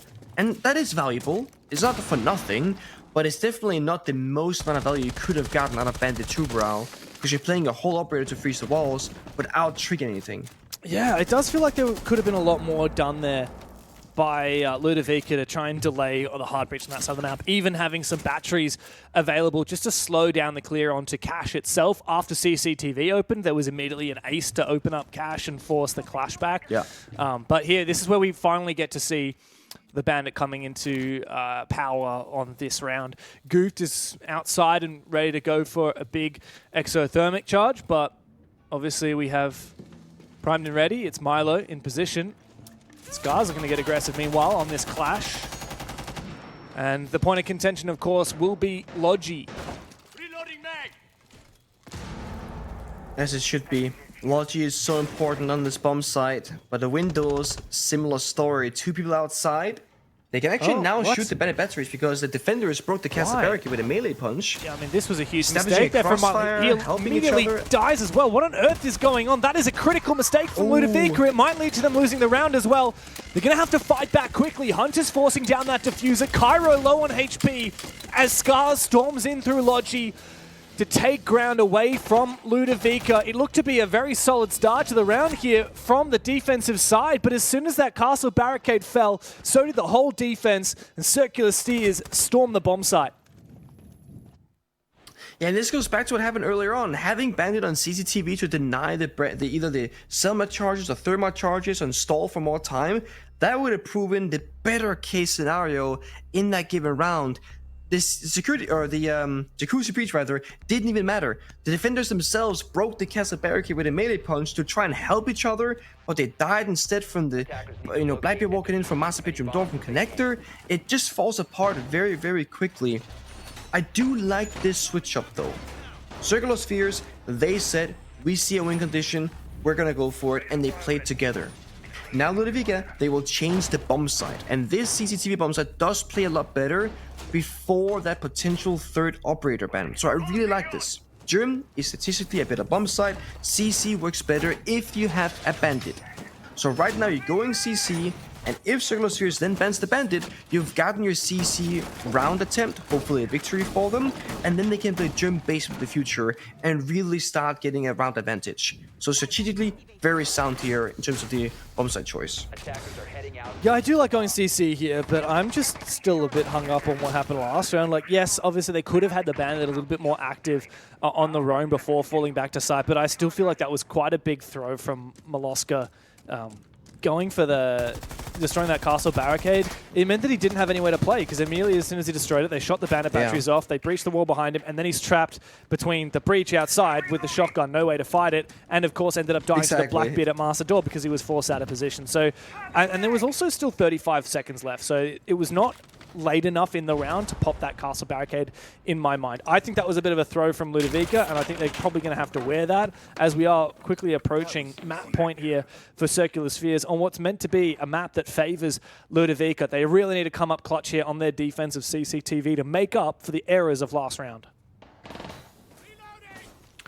6 frag grenades and a fuse. 6 can want openers. things to go boom. Yeah, this is one explosive lineup. Every single operator can make something go boom one way or another. Now there's a Jaeger, but what's that gonna do against 6 frag grenades? Oh, so they're gonna nade this, they're gonna fuse charge one side, breach the other. Bandit is gonna trick both. Yep. Okay. So we're missing a second grenade. Yeah. Blackbeard tossed one, then waited and tossed one, and now we got them tricked instead. I think he tossed both, but there's an ADS which chewed up one of them. But as you said, there are 6 grenades. Right, ADS caught one at first. Exactly. We need more grenades over there because, as you said, that was a pivotal way. That was the solution to the Bandit. Meanwhile, we have a bit of a flank here from Ludavica, who's now slipped on away. Circular Spheres are chasing ghosts on the master side of the map. And still no breach on that main wall. Cairo has it on lock thanks to that Bandit, and I think Ludavica have proven that they have read this ban phase well. And they have a way to make this work on the least favored bomb site of the 3 main bomb sites chosen here on Clubhouse. That said, Jakenna is so tempted to go for something a little bit aggressive. He's inching towards the site with a breach here into cash. Gotta just go for it. Diffuser in the pocket of the fuse, not the BB. Oh, here it goes is. in deep here, that's risky. Yeah, it doesn't work out for the Blackbeard, though, as Cairo finds him, just waits for the ADS and takes his head clean off. Meanwhile, Karma has fallen, but Lunchbox is still on for his flank. He's playing very patiently. He loses his fight, though, and that might open the gates here for Goofed on the side. Hunter forcing down that diffuser, still at a numbers disadvantage. Hunter feeling the pressure, getting shot out constantly. Cairo has an absolutely nuclear round on the Bandit. A big 3K to close out the execute. And with that, Ludavica continue to be breathing here. They need a few more defenses, though, to lock out this series. Going back to the Blackbeard nade incident, if you only have 1 grenade, what you can do is you need 2 people on the breach itself. Fuse was fusing 1 wall, and then he was can opening the second wall. If you fuse 1 wall and a second player, the Grim for example, who also had can openers, if he was opening the opposite wall, you will get the fuse charge going off or the can opener. Bandit cannot physically trick both of them. But there was only 1 guy breach, there was only 1 guy grenading, and that 1 ADS just kind of saved that situation for the defenders. So that's kind of where the round mostly fell apart. Yeah, between... As expected. Sorry, I was going to say, Sorry, like, that was a 3-person job there. You either needed 2 people breaching and 1 person naded, or two people nading and 1 person breaching.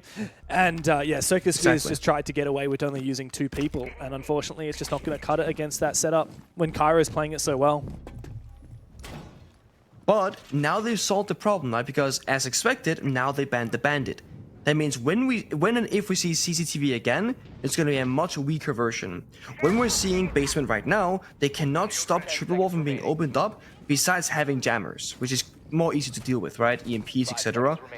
And then when you go to Gym, same story. That Bandit who was on Jacuzzi Wall is not going to be a problem. So with this singular operator ban, the Bandit Kaid combination now, it's gonna make the attackers much more favored. What did Ludavica ban? They banned the Ying, which yes, it's being played, but you have Warden most of the rounds, and you're still leaving Monty open. So I feel like now we could see a favoritism towards Circular Spheres really start to ramp up.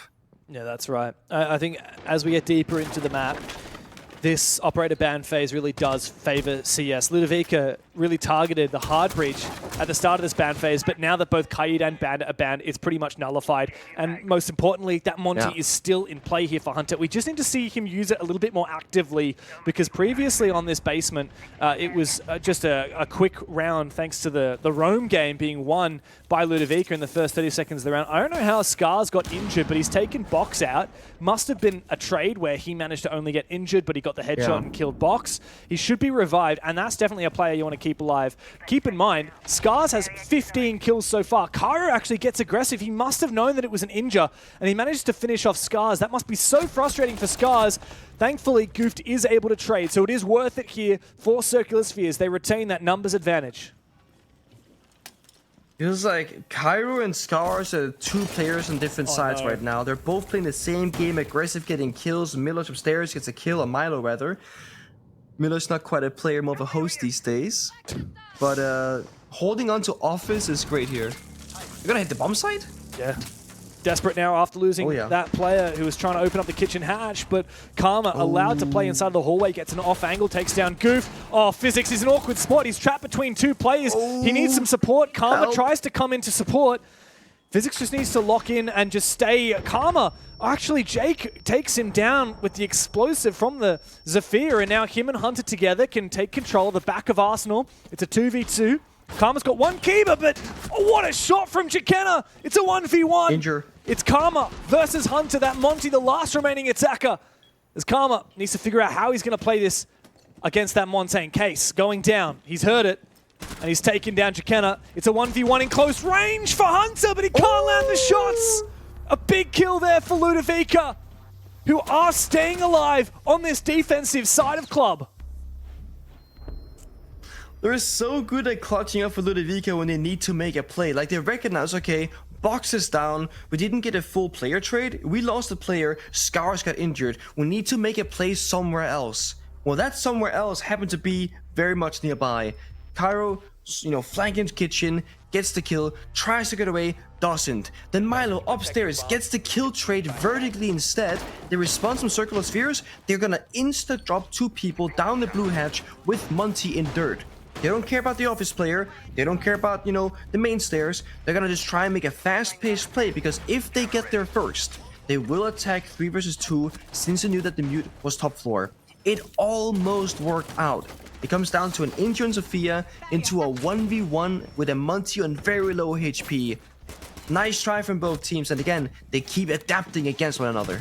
Yeah, and big round from Jakenna as well. He's had a very slow series. He was on a donut for a lot of this game, but that was a big round for him to come through, even though he did end up losing it. Also really important that Ludavica won that round. Not only would it be map point for Circular Spheres, but I'm going to be honest, Pengu, I think Cairo might be on tilt a little bit. We talked about how he's a really incredible individual player. He's a very smart player, but I have heard that part of the reason why he hasn't stayed on teams like Chiefs for very long, why he hasn't stayed on these very top teams and has to kind of drop down and be the more experienced player on these middle pack teams, is because sometimes when things get dire, Cairo can panic a little bit. He can be changing his mind last minute. Maybe a bit of tilt sets in. In that moment, he was blaming the game audio, but I'm pretty confident that he was just confused about what happened. He said there was no res audio, but actually the res never happened. There was just another player there in position to cut him off. So I think he maybe misinterpreted what happened, blamed the game, was getting on tilt a little bit. So I think it's really important that Ludavica won that round. That's a critical mistake from Physics, though. Missing that Tubarao, that essentially nullifies 2 of the Tubaraos and gives quite a duration of time to CS for that clear. It does, but also just think about the Tubarao pick right now. Playing Tubarao as an isolated individual operator is only really super good if you use him as a mute jammer. You get demo tracked, if you freeze the floor beneath you, it acts as a jammer, it will nullify the tracker. Same against the Blitz, it counters Blitz, flashbang, etc. You're playing Tubarao to just simply throw them at a wall. There's no wall deny, there's no Goyo or smoke for follow-up time deny to Shanga. So it seems like a bit of a very isolated operator pick. It doesn't really play into the overarching strategy of the rest of the 4 operators. So now you're very much weakened. Yes, you have the castle barricades on the windows, but those will go next. Maybe you can just go outside, use the gadget, katonk, and they're gone in 2 seconds, basically. Or you can punch them, go and 6 them, it doesn't matter, there they go. And now, for the defenders, what do you have as a win con? You have to just land your shots and get kills, because strategically, you will get suffocated in this round. And Box is the first one to fall off angle here for Karma. He's going to use his Kiva to try and enable a little bit of aggression. Like you said, they need some aggression. Luda need to win some unfavored gunfights to bring this back, because CS are in the driver's seat of this round.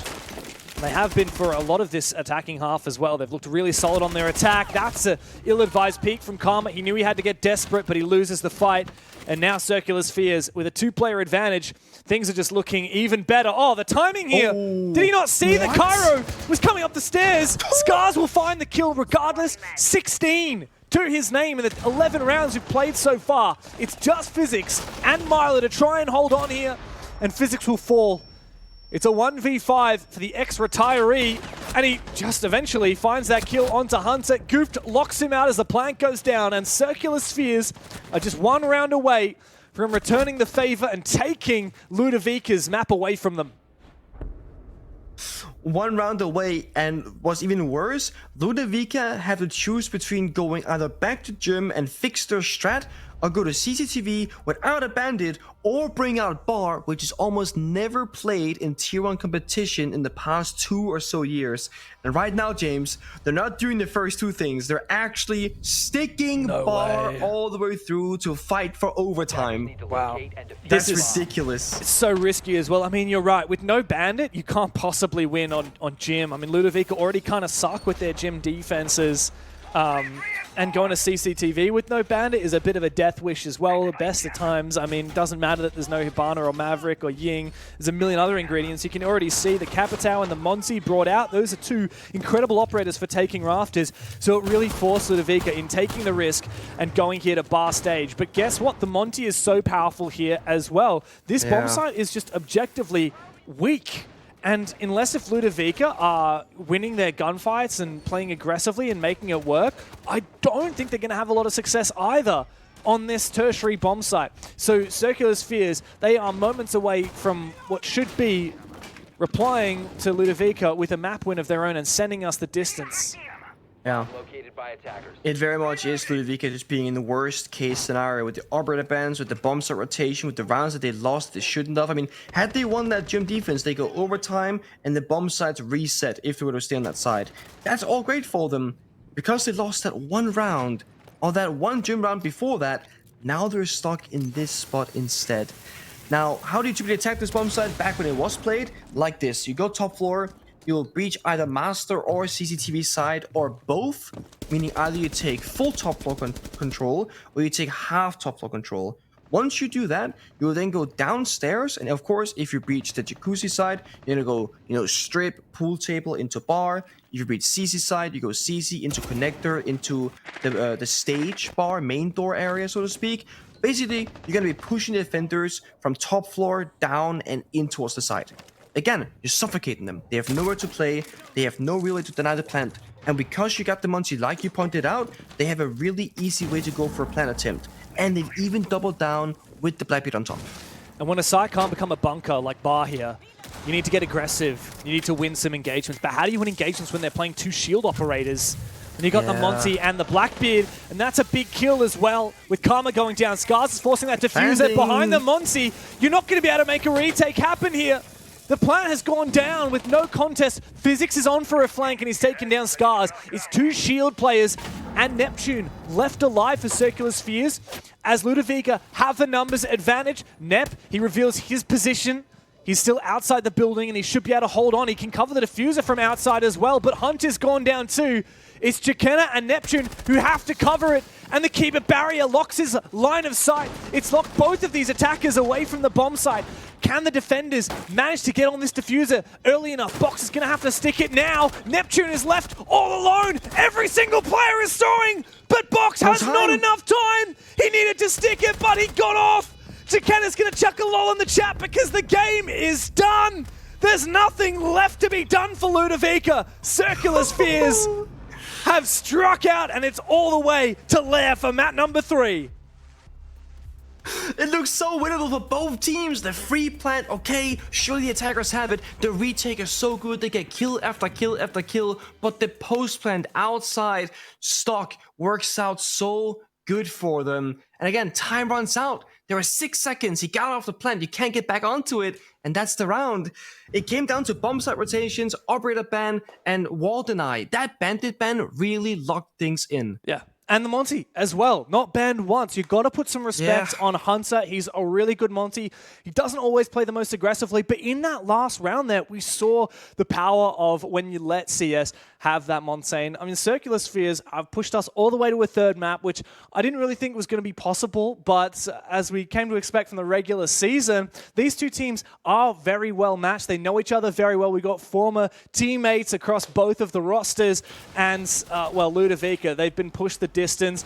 It's going to map 3. Lair is where we will end up, where we will determine this series who will go on to face Enterprise, the number 1 team in the region, and who will go down into the lower bracket. CS versus Ludavica, map 3 coming up after this.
My name's Anastasios Tomatatsis, also known as Oda. I play for the Chiefs in Australia. Yeah, so sport played a big role in my life. Growing up, I actually started off with soccer. I was a big runner, high jump, discus, shot put, all of that. But then after that, I kind of transitioned into footy. Footy for me is the NRL. It's kind of like rugby union, just a few different rules. Yeah, so where I grew up was a pretty big footy spot, I'd say, like touch footy or NRL. Everyone would kind of get around the local team, which was the Knights. But as I was born in Sydney, I supported the Rabbitohs. So we would kind of just travel out to Sydney to see our games. Kind of have an idol, Greg Inglis. He kind of played my position. He was one of the big players I looked up to. He was just a machine on the Rabbitohs. Footy was a pretty big thing in school and out of school. Training 2 times a week, games on Saturdays. And then knowing I was good, I just wanted to compete at a high level.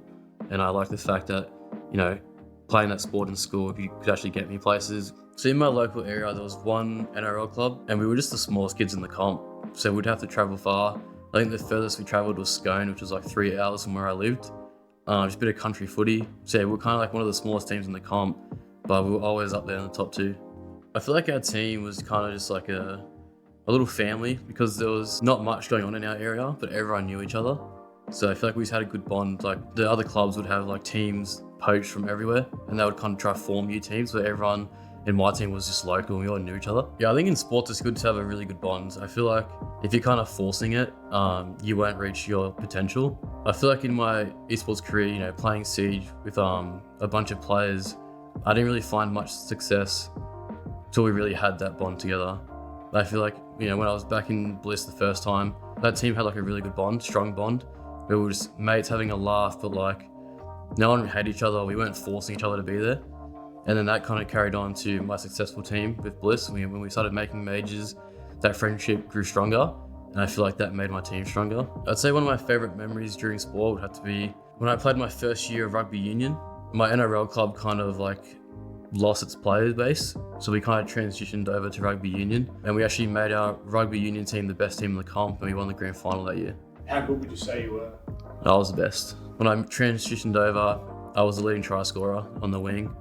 And I think me and the rugby league boys made a big difference coming over to union. Yeah, so sport played a big role in my younger development, just kind of being good at something and being competitive. I felt like I was missing something I was really good at, and then once I found like rugby league, I feel like that's really what made me push forward as being competitive in something. So I stopped playing sport because of COVID. Yeah, so COVID hit, and it's actually when I finished my school year. So it was kind of a big transition period of not being able to go outside and being active, and then it kind of got me more involved in playing video games. I feel like sport gave me a passion in the first place for something competitive, and it kind of transitioned over to esports.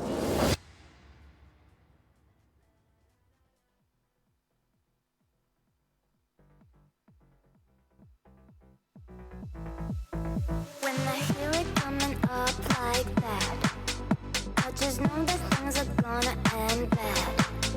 When my body only moves for the beat, you've been waiting for me. I'll just keep dropping it, like there's no stopping it. Then walk with it, la la la la la. I'll just keep dropping it, like there's no stopping it. Then walk with it, la la la la la. I'll just drop like I'll just la la la la la. I'll just drop like I'll just la la la la la. I'll just keep dropping it, like there's no stopping it. Then walk with it, la la la la la. I'll just keep dropping it, like there's no stopping it. Then walk with it, la la la la la. Just drop like la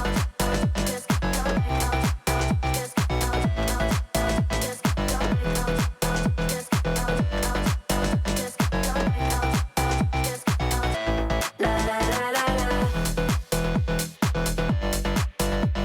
la la. Ooh, that sugar sweet, you got what I need.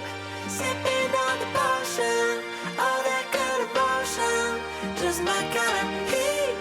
Keep it on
もうやめた週末の雨に持て余した体また求めてること不意に響いた電話に戸惑うから目を閉じるもう泣かないキラリキラめく夜のムーンライト影る街に一人歌うああどこにだって安らぐ場所見つけられずまだゆらりゆらめく夜にくないセピア色に映る嵐そう目が覚めたら孤独の中差し込んだ光寂しさで許したから後の愛もう弱さも涙も私は必要ないのキラリキラめく夜のメイにキラリ君が残したキスきっと裏切りさえ受け入れても今夜は泣けないゆらりゆらめく夜はメイビー明日ここで笑える私もっと強くなれば変われるなら愛なんていらない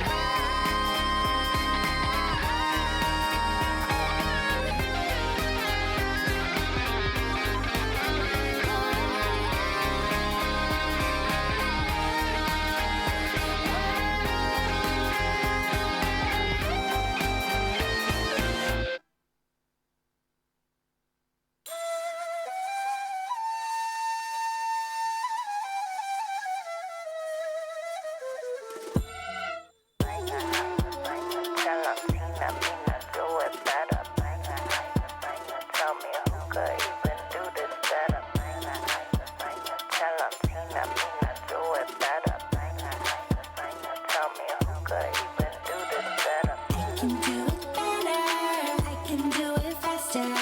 내리 있으면 들게 주문을 걸어봐, yeah. I can go much longer, I am so much stronger. 내리 있으면 들게 주문을 걸어봐, yeah. They provide me shade and I really thrive on it. 오늘도 역시 괜히 기분이 이상해. Sipping lemonade from my lemon tree, honey. Let me spill the tea on all these haters, how love me. 누가 봐도 killing it, winning attitude. 당당하게 올라가, see my altitude. 나랑 맞서 싸우면, baby, you would lose. If I wasn't me, I get it, I would hit me too. I can do it better, I can do it faster. 내리 스며들게 주문을 걸어봐, yeah. I can go much longer, I am so much stronger. 내리 스며들게 주문을 걸어봐, yeah. 자신과의 싸움에서 지면 야구르지. 매일매일 일어나서부터 보는 거지. Look in the mirror, say you're a winner. 주문을 걸어봐, yeah. In a bad mood, 바꿔버려 in a hurry. 꿀꿀한 기분 팔아버려, I don't worry. Get through the weather, feeling get better. 주문을 걸어봐, yeah. I can do it better, I can do it faster. 내리 스며들게 주문을 걸어봐, yeah. I can go much longer, I am so much stronger. 내리 스며들게 주문을 걸어봐, yeah. Banger after banger, tell 'em Tina Mina do it better. Banger after banger, tell me who could even do that better. Banger after banger, banger after banger, banger after banger, banger after banger.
Welcome back, everybody, to map number 3, Circular Spheres taking on Ludavica. We've been pushed the distance by CS Pengu as Ludavica won the first map, and then Circular Spheres replied in kind, taking down Luda on Clubhouse. So we've traded maps so far, and we end up on Lair for the third and final map. Defenders, protect your bombs from being defused by attackers. The thing is, on the first 2 maps, I feel like I had a slight idea of what to expect.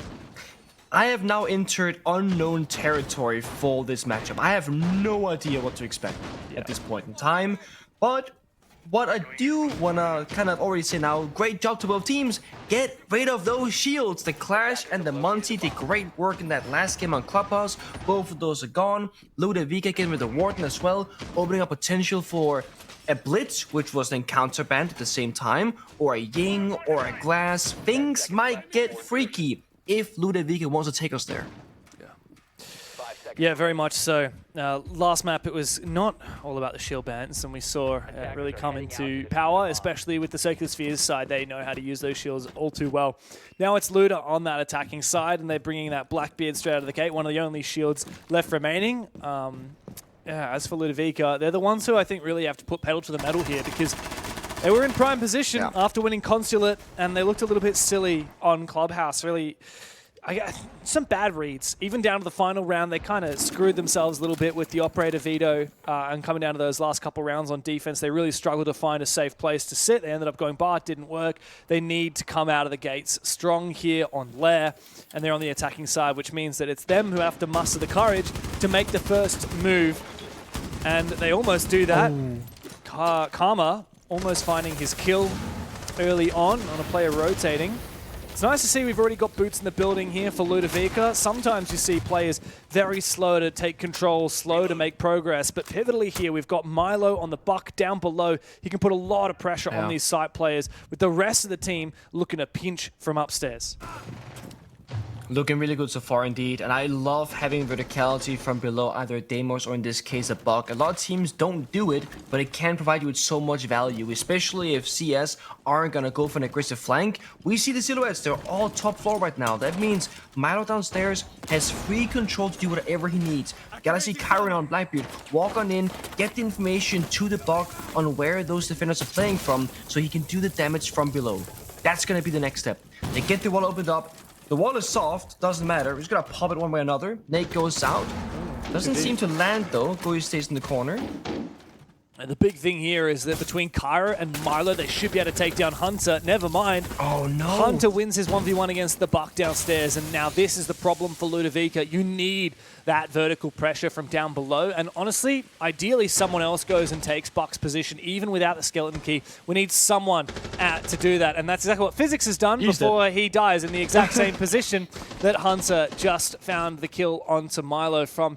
Now things are not looking too hot for Ludavica. Without vertical players, 2 players in deficit. A big entry here from Karma, but immediately traded on back. It's desperate times for Ludavica, down to just box, hidden in a box, with 3 players from Circular Spheres crossfiring his entries. Not much to be done here for the next 30 seconds other than bait and hope for a kill. It's actually crazy how different this round could have been if either Buck or the Flores got the kill from downstairs. Just one Jaeger stuck in a corner on a yellow ping, gets 2 kills, and with that, again, we're back to plan B or plan C. We can't kill the guy in the corner. Now we gotta walk in and take really uncomfortable gunfights against Crossfire, the Goyo fire being popped later on. It's a complete disaster. It started so well, and then it just fell off. Yeah. Hunter was the pivotal player in that round, no doubt about it. Didn't do anything crazy other than just not die vertically and find 2 kills from his position, just hold on to the ground. So yeah, credit to CS. It just came down to that. And unfortunately, Ludavica, they did everything else right, but if you fail at that critical point, the entire strat revolved around clearing those positions vertically. So we'll see if they can fix those issues for future rounds, but for now, CS going downstairs, and they're bringing Goofed on that mirror. Now, Pengu, we saw how good he was on that mirror on Clubhouse. He knows how to play those positions so well. It completely locked Ludavica out of a lot of those side executes on the gym and bedroom bomb side. 10 seconds to go. It did, and Ludavica also struggled just dealing with the mirror and the gadgetry itself. It was like a round where they spent the Sophia charges, or sorry, the Ash charges on the wrong things, so they couldn't shatter the mirror windows. And then it didn't spend the Sophia stuns on the Clash correctly either. And it was a bit of a disaster on that gym attack. For this round, mirror's gonna be, both of the mirror windows will be downstairs on the bomb side. There is no Ash in play either here for Ludavica. The benefit is there is a hatch, there is soft destroyable 4. We should be able to get at least one of those 2 mirror windows with the verticality. And with this lineup, Jackal and Deimos with the Ram and Dokkaebi, we are talking roam clear galore. They want full map control, break the floor apart, and then work it down one layer at a time. And CS don't have a super aggressive roam themselves. This is good, because they're not gonna get screwed over by those anti-roaming gadgets of Jackal and Deimos, but also secondly, it means they might not be they might be expecting this exact thing, and they will be prepared for a counter-attack elsewhere. The critical thing here is that Ludavica, because they have invested so much into roam clear, they have to make sure that this is quick and successful, because that's where their operator specialty is. And if it's not quick and successful, then it was such a big waste, and they're not going to have the time or the util to execute on site. Here comes the first engagement. Scars spotted. A couple of bullets from Karma. He himself is actually taking damage already. What is that, Karma? A huge mistake. You can't just be mid-gunfight and then look away. Milo's able to trade. If you can double down for a second, which he is, it might be redeemable here for Ludavica. But half the round done. It's a 2 versus 3. Circular Spheres have such a dominant advantage, and Neptune is still on for his roam. He's found a second one. Physics is down, and the round is pretty much done and dusted. I say they weren't roaming. I was wrong. You're just playing this very particular area with 2 people inside a weapons armory and 1 person on the staircase itself. That's all they needed. They're playing in the one room that has no verticality from above, rendering the Ram, the Deimos, and the Jackal mostly useless. It's genius, really. Had they been anywhere else, soft destruction would have been a problem. And this bait right here is nice. A play C4 off sound cue. Can he land it though? He's baiting it out. Default cam is up, by the way. He does win it. Yeah, you're right. Ooh. That could have been a call from the default cam to detonate that nitro cell. Unfortunately, timing's not there. 1v2 for poor old Milo now. This is possible. He's got the time to work with. Smoke is actually a pretty good way at dealing with that mirror window, but he is going to have to rotate. Too dangerous to drop straight down the hatch. And it's going to be difficult now. He's pretty much got only one doorway that he can enter from. Time is ticking away. As the smoke subsides, he will be once again exposed. Oh no, and unfortunately for him, the second smoke is going to get burnt. He's also on camera as well. Gooft has a nitro cell. He could easily toss on out and finish this round right here. Nitro goes out, and indeed, it will kill Milo. Ooh.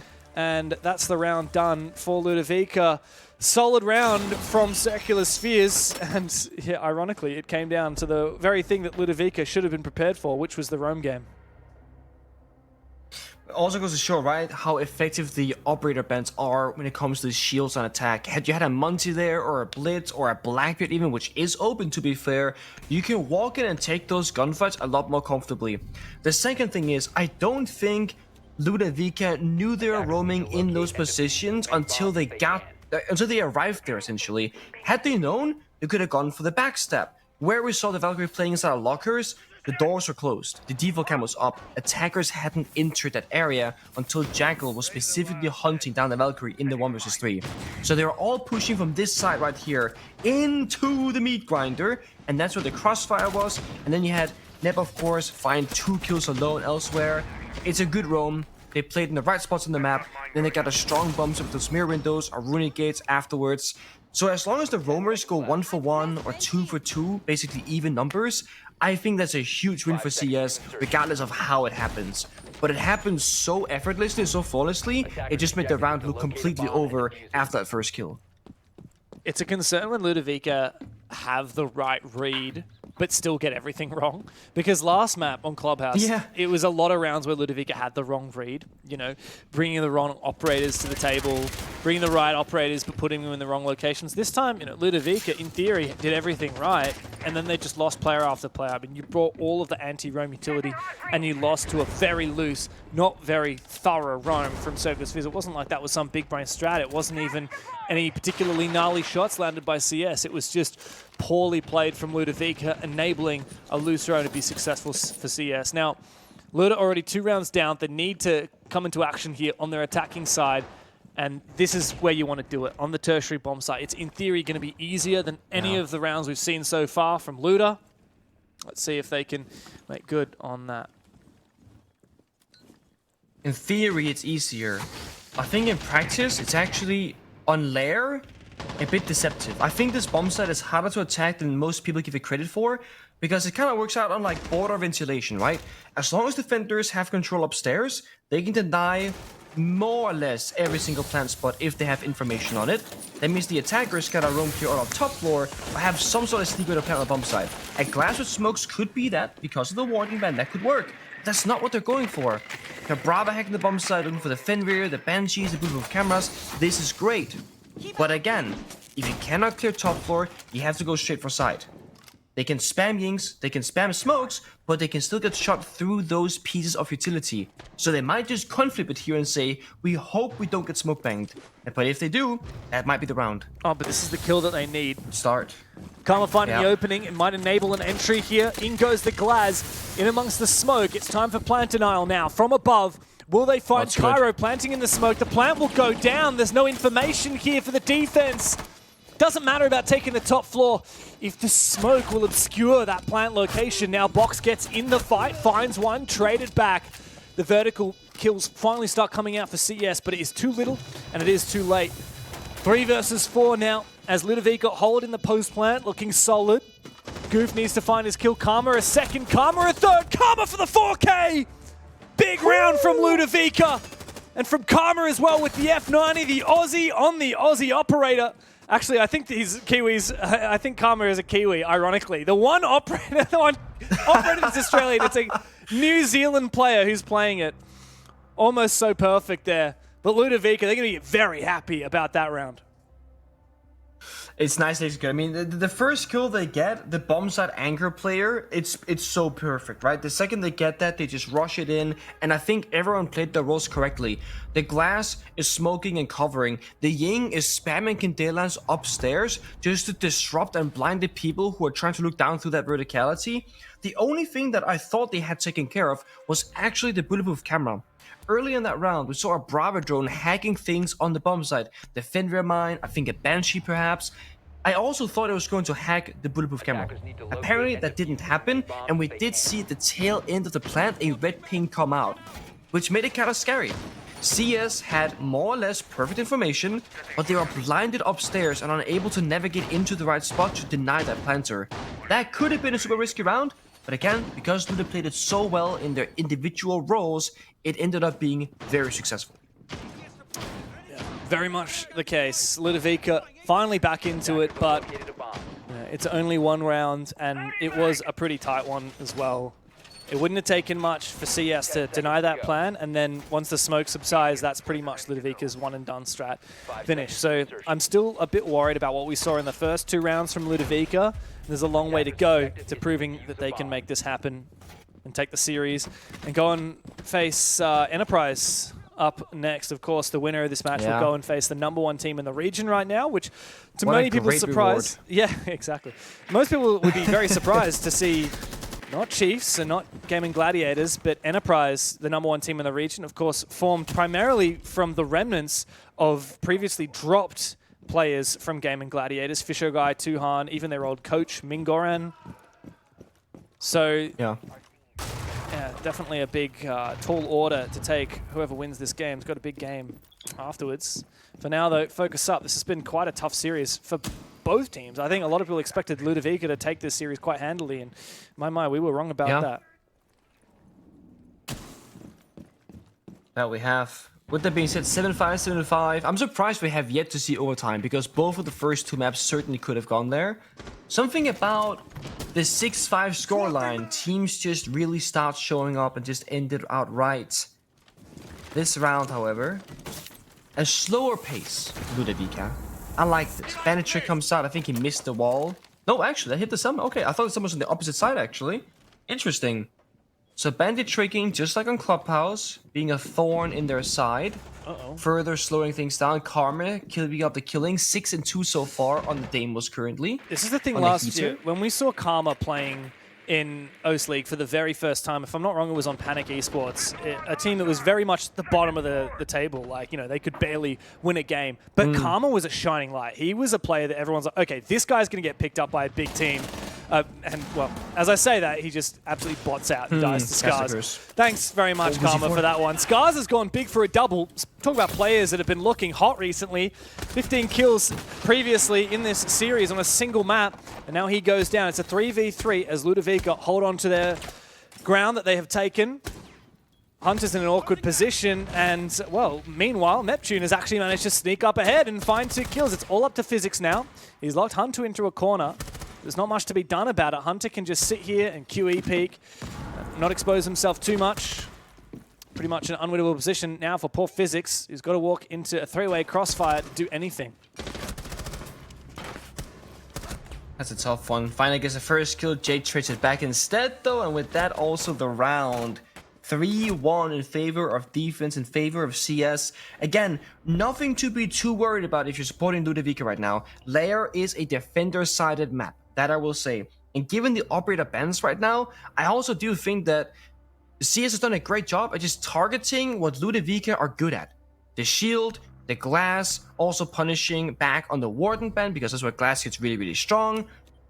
I'm curious if there's going to be a second strategic approach here in the last 2 rounds. If they're going to bring out another niche operator. They played Raora last round. Didn't really see it come into fruition because the round kind of just fell apart and people started dying out of nowhere. They're hovering the nuke now onto Twitch. I feel like they must have something else on the attack they can bring that's not just Ying and Glass, with that Glass ban stopping that combo from working. Well, Cairo seems pretty keen on sticking this Raora here. Yeah. Or not. Oh, it's still haunting me that swap it instead. Yeah, okay, it's onto the demos. It's still haunting me that we saw Karma pop off, and for a second I got excited thinking, oh, it's a, Aussie. Oh, never mind, he's the New Zealand player. And then we've got a New Zealand operator being brought out. Finally, Raora from New Zealand. And this time it's Physics who's playing it, so it's not even the New Zealand players. Just like, guys, do this for me. Just do it for the story. Just do it for the memes, please. But not to be the case. We do have the Raora as a, our little cheeky X Factor operator coming on through from Ludavica. Ooh, almost an early kill. Onto Box there. Outside the building, Jukana making an aggressive peek hole outside of the garage wall. I'm still not entirely sure what the plan is here from Ludavica to use the Raora. I assume the Twitch pick is to target Goyo and Mira, both of which were brought the last time CS defended the basement. Yeah, so typically with Raora, you want to basically do what they did last time without dying, of course. You want to roam clear, and then where Jackal walked into the bomb set door and went for a plant next to the mirror window, you can close off all the doors and basically give you less angles to worry about.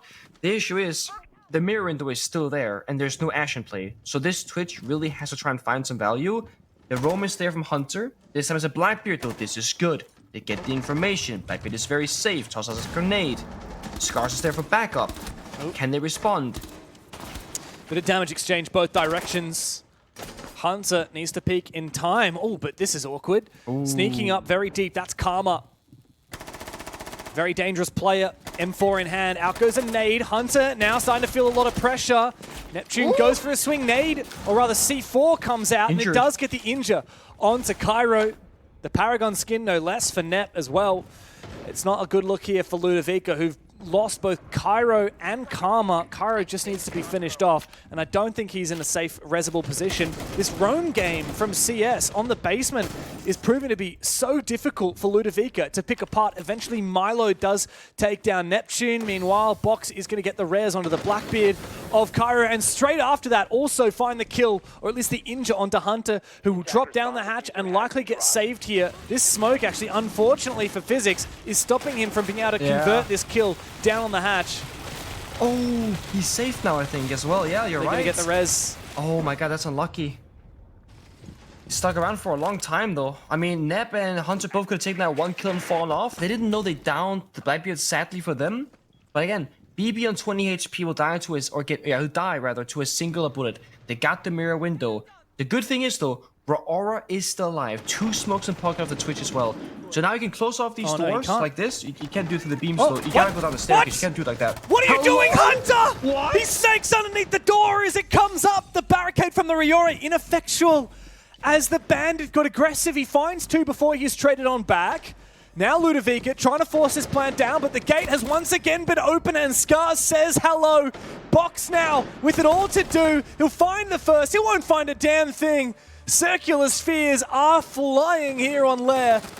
Another chaotic end to the round, but one where they come up on top. 4-1 is the scoreline, and Ludavica are struggling to find their way onto the scoreboard here on Lair.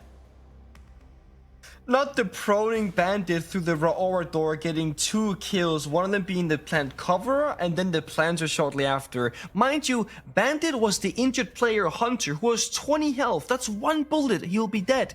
He gets the entire round for his team with that mini play. Fun fact how Raora works, it's still a relatively new operator. It doesn't work through steel beams, it doesn't work vertically. Basically, you gotta have true line of sight to a door, which means if the Raora had gone where the Blackbeard was planting, then you can use the gadget on the door straight across. But you cannot do it up or down through verticality. It looks like you can because there's like a pretty big opening, but you cannot. The gadget just doesn't work. It's good to know because a lot of other gadgets you can use through the beams, you know, Zephyr, Yes. Ash, grenades, even Everything pretty gridlock, much. right? Like you'd think that those track Yeah, stingers you are can throw pretty it down. large. Ace, Selmas, yeah. Yeah, but no, unfortunately not the Riora. Perhaps just something that hasn't been, I guess, coded into the game. You'd think that that would be a nice little buff one day if they're able to implement that. Yeah. Because, you know, it's intuitive. You'd think it would be possible. And it definitely did stall out physics a little bit here. He actually died switching back to his weapon away from the gadget. And that's what enabled Hunter to go for that very cheeky play, proning underneath the door. It's funny because the Riora, obviously, it opens up quite quickly when it's opened by an attacker. But when opened by a defender, it's very slow. And it forces a defender who wants to get through quickly to go prone, which usually you would not expect to be finding a kill in a situation like that. Yeah, credit to Hunter and credit to Circular Spheres. They're looking really locked in on this defensive half, and there's one last chance here for Ludavica to find an attack round, make this look a little bit more doable, but I'm not optimistic for them. This has been such a challenge from the word go. Yeah, they don't have those like niche operators the same. I mean, yes, they're bringing out the Ying once more, but they don't have the cover of planting like the glass. I do like the Maverick though as a substitute to just getting rid of the bandits on the wall. Jaeger shotgun being brought out as well. I mean, that's going to be either really great or really terrible because shotguns and deep is always a bit of a 50-50. If you get a staircase gunfight, it's phenomenal. If you don't get a kill anywhere. Bandit runs away. The presence of the Maverick. Yeah, I like that play from Ludavica. They were pretending to be opening up the wall with some kind of hard breach, like the Ace or the Thermite. Karma's had another kill on this gridlock, by the way. Yeah, so they still EMP'd the wall to encourage Hunter to go for another shot there with the Bandit batteries. Hunter's actually found a kill on the Karma. Hunter's having a hell of a game, by the way. So good on this Bandit, playing it so well. Jake is adding Karma in the all chat, wondering if he's just taking risks or whether he has information. Eventually, Hunter will go down. Ooh, 2 kills here for Ludavica, putting Neptune and Gooft in an awkward position. That's a big jump out. Surely Gooft is going to get traded, though, on the return to try and get back inside, but Neptune might be able to make this doable. If he brings himself back into position, Gooft is still outside the building, but he's got that diffuser. He's going to go for a big rotate. He's faking here. He's doubling back with these 2 players. Surely Ludavica can lock in and take down Gooft when they have essentially wall hacks onto his position. Eventually he goes down. Oh my leaving it up to just Neptune now, and the diffuser back within Ludavica's grasp. That could have been such a heroic effort, or play rather. It was a good effort. Trying to escape in that dire position. Nep has the full bomb site control. Ying 2 Candelas, 4 smokes combined. It's still either team's round right now. Look at this, the cheeky play in the Maverick goes. He pre-fires it! Banger shot there from Nep. What now? Oh, he spots the player. It's Milo v Neptune. The flashes come through. It does blind him for a brief moment. Back out again. Another Candela in hand here for Milo. And he tosses it on out. It's going to roll. Neptune will be full blind, but he managed to escape into the other room. And now Milo has to decide, how he plays this. He doesn't have the diffuser. Neptune is going to wait for a sound. Does he have a smoke to try and mask? He's going to bait it. He throws a smoke into the other room to make it look like he's planting. But on the shoulder peek, Neptune sees Milo and he gets the read. He knows Milo isn't planting, at least not yet. Now time is back on Neptune's side. He goes deep, Milo! Neptune's going to take him on down. A massive clutch for Nep. CS are styling on Ludavica. It's a 5-1 first half. It's so well played. The read in that situation on the pre-fire, on the Maverick hose, trying to mind control the Ying into making the wrong play, just playing the position, playing the sound, not sweating it, not stressing it, not being too worried. It felt like Nep was in full control despite being down a player in that 1 versus 2. A 5-1 half is ridiculous. It's very, very good. Yes, it's defender-sided, but still, this is exactly where you want to be if you're CS.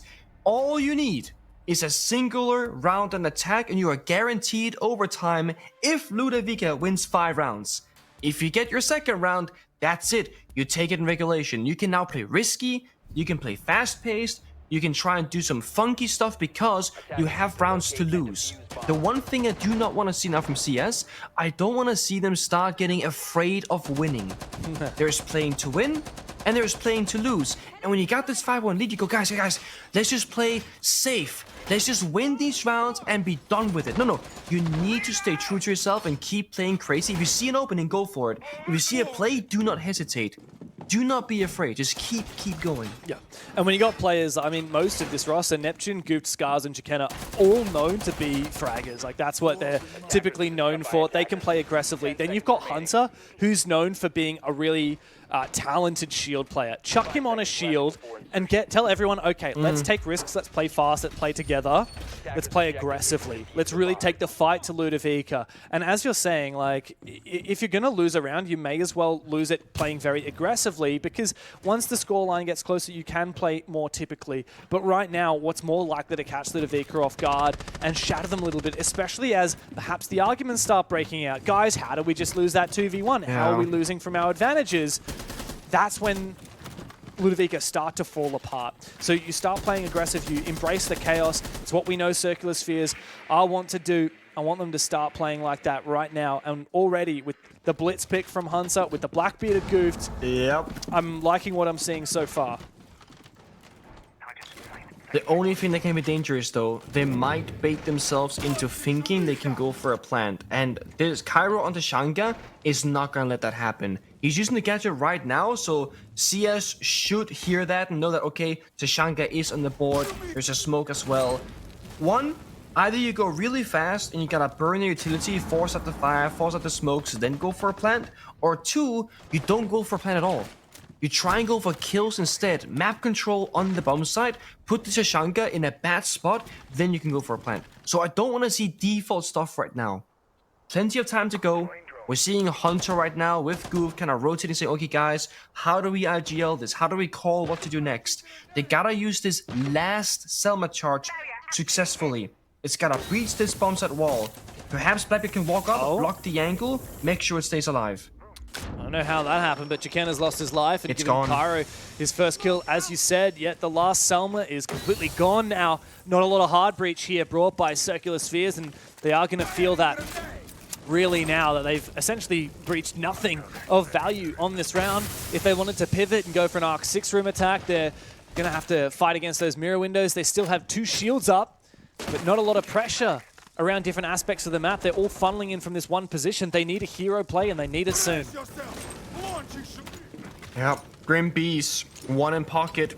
Nade, last one as well. Oh, There's no, still fire on the staircase. dude. It's not Oh. gonna work. Cairo steps up massively. He had a donut before this round, and now he's found a big 3. It's a 4K for Cairo to finally get him on the scoreboard and get Ludavica back into the fight. Circular Spheres, they've gone back into their shell. They're playing too timidly, and they're going to lose their first attack because of it. They are, but you gotta praise Ludavica as well. They chose to play the slow game. They're playing double plant now, smoke and Tashanga, combined with the mirror windows as well as the C4. They're basically pretty much saying, we're gonna just turtle up, we're gonna play passive, we know what we want to achieve. Slow down the timer, deny the planter. Circle of Spheres, they have to problem solve the situation correctly. And they knew there was a Tashanka early on. They knew there was a smoke early on. And surely they must have heard or seen the mirror window as well. And yet, they still went for the default attempt and a single C4 took down the last Selma charge. And with that, the only real way in towards the bomb site. And then, plan B, you gotta go crazy. You gotta go fast. You gotta get those kills. Cairo wins 4 individual gunfights as Tashanka against 2 shields, by the way. Now, I said this before. There are rounds to lose. Those are one of them, okay? You can still afford more. It's 5-2. Seconds left. Yeah, I agree, except that if CS are going to lose, I want them to lose like pushing rather than lose like that. You know, it was quite a sad way to lose, to be honest. Yeah, I mean, they were kind of staying there, not doing much. And, you know, one of the problems there was a lack of hard breach or a lack of successful hard breach. This time we only have tin can openers on Goof. That's the only hard breach we have available for the entire CS roster. It's a basement attack, though. And maybe you're not going to lean into hard breach at all. Maybe you're just going to get aggressive. You've got, again, the Blackbeard and the Blitz, the 2 most aggressive shield operators. I want them in early, and that's exactly what we're seeing. Hunter at the tip of the spear for Circular Spheres. He makes his way forward with that Blitz. A smoke goes down, but from the side, Physics is there. Traded by Neptune. Chikena joins the fray as well. Box coming back. He sees that Blackbeard, though. He's trying to take the fight against Chikena as him and Karma look to try and pick up the pieces of this defense. And one by one, they fall. It's an aggressive attack for Circular Spheres. On the verge of the bomb site, they dominate Ludavica, and it's just Box left in a 1 versus 4, and Chikena is well and truly distracting him on this Blackbeard. Box will find him 1v3 now as he retakes the bomb site, and Chikena gets lippy in the all chat. It's a 1v3 for poor Lunchbox, one of the youngest players in the server, and he's got to retake. When Circular Spheres have that diffuser down, I just don't see a world where Box makes this happen. It should be impossible, right? And perhaps there's a bit of tilt settling in. Box chasing the Blackbeard the entire time. Top of the bomb site is falling. He's moonwalking. The fire on the door. Gets the kill. Great shot with 15 seconds left, James. Is it going to be enough? There's just no time, right? Both of these players are playing hide away, playing tuck away, and just waiting for that timer to whittle on down. And that is the round done. And with it, it's match and series point in favor of Circular Spheres. It's a 6-2 advantage with 4 match points set before them. Ludavica have a mountain to climb, and I think that they're all out of rope. I love when a good plan comes together. I mean, Basement Lair is such a hard map to attack. We all know it from even ranked and casual. It's just not easy to get inside the building. But Circular Spheres, they owned the map from like the 20-second mark from the beginning of that. They were upstairs, they were downstairs, they're in the middle of the site, they're smoking, they're getting kills, they're trading each other. It's perfect. And again, when you're up in like a 5-2 or 5-1 scoreline, it's exactly that kind of pace you need to try and set. Because, as you said yourself, what's the worst that can happen? You can either lose a round by trying or by not trying. They're trying very hard in that round, and they get very well rewarded. Now, the same thing applies here. Now it's 6-2. You just gotta do it again. Yeah. And, I mean, from the all chat, you can see Circular Spheres are really targeting one of their former players, Lunchbox. Yeah, calling him Harry, his first name. They're tight like that. Ludavica have picked up Lunchbox so recently that Circular Spheres is still listed as his team on Wikipedia. So Wikipedia need to get on that and update these rosters.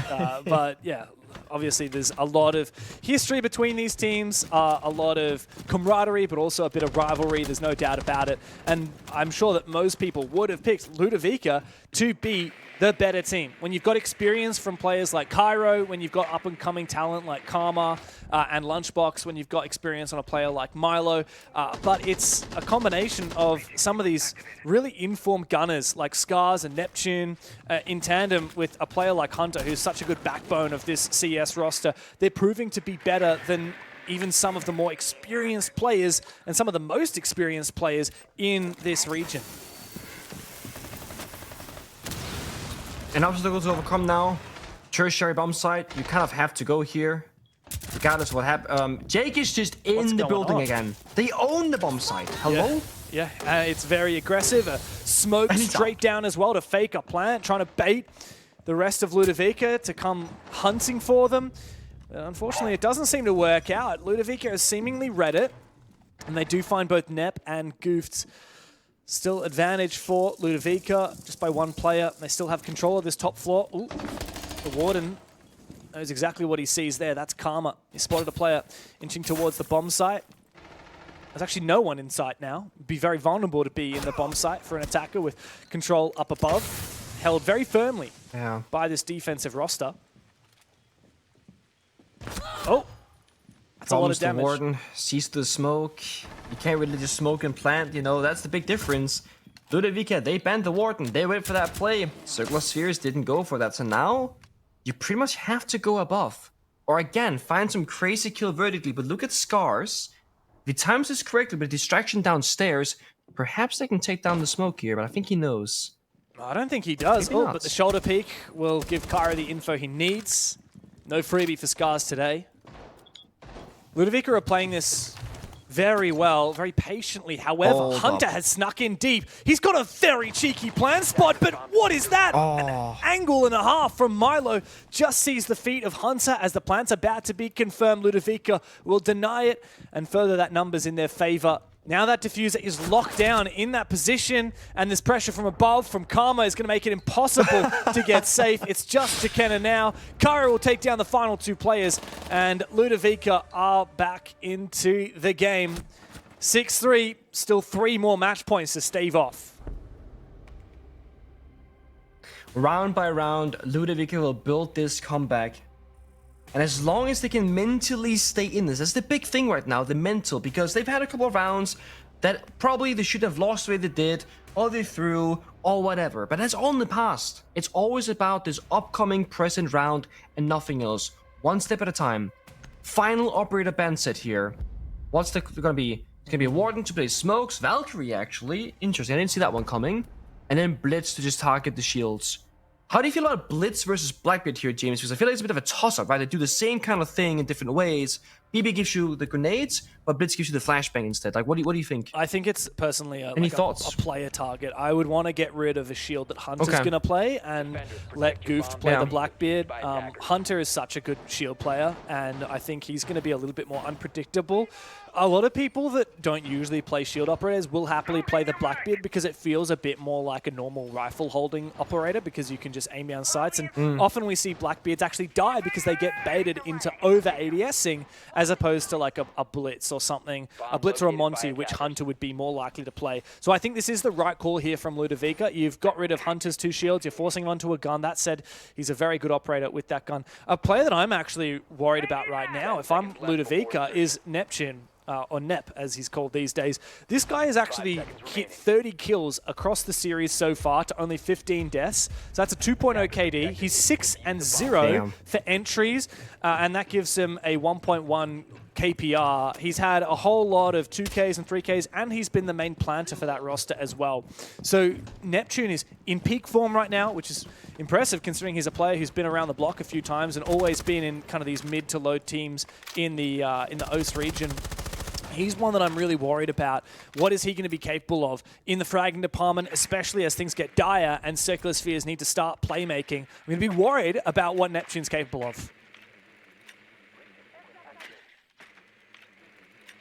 Take a breather, take it nice and slow. Map out the landscape right now. Make sure there's no roamers in some silly corner going for a cheeky kill. What is that? Again, it's always... Oh, there it is. It's a run out. He was detected for ages as well. Where on earth was that kill? Was Goof droning or something? By the way, that's the Blackbeard that you were so worried about, Pengu. Completely done with. That's a huge kill. I mean, it's that or the glass. That's like the 2 highest value targets for this particular round.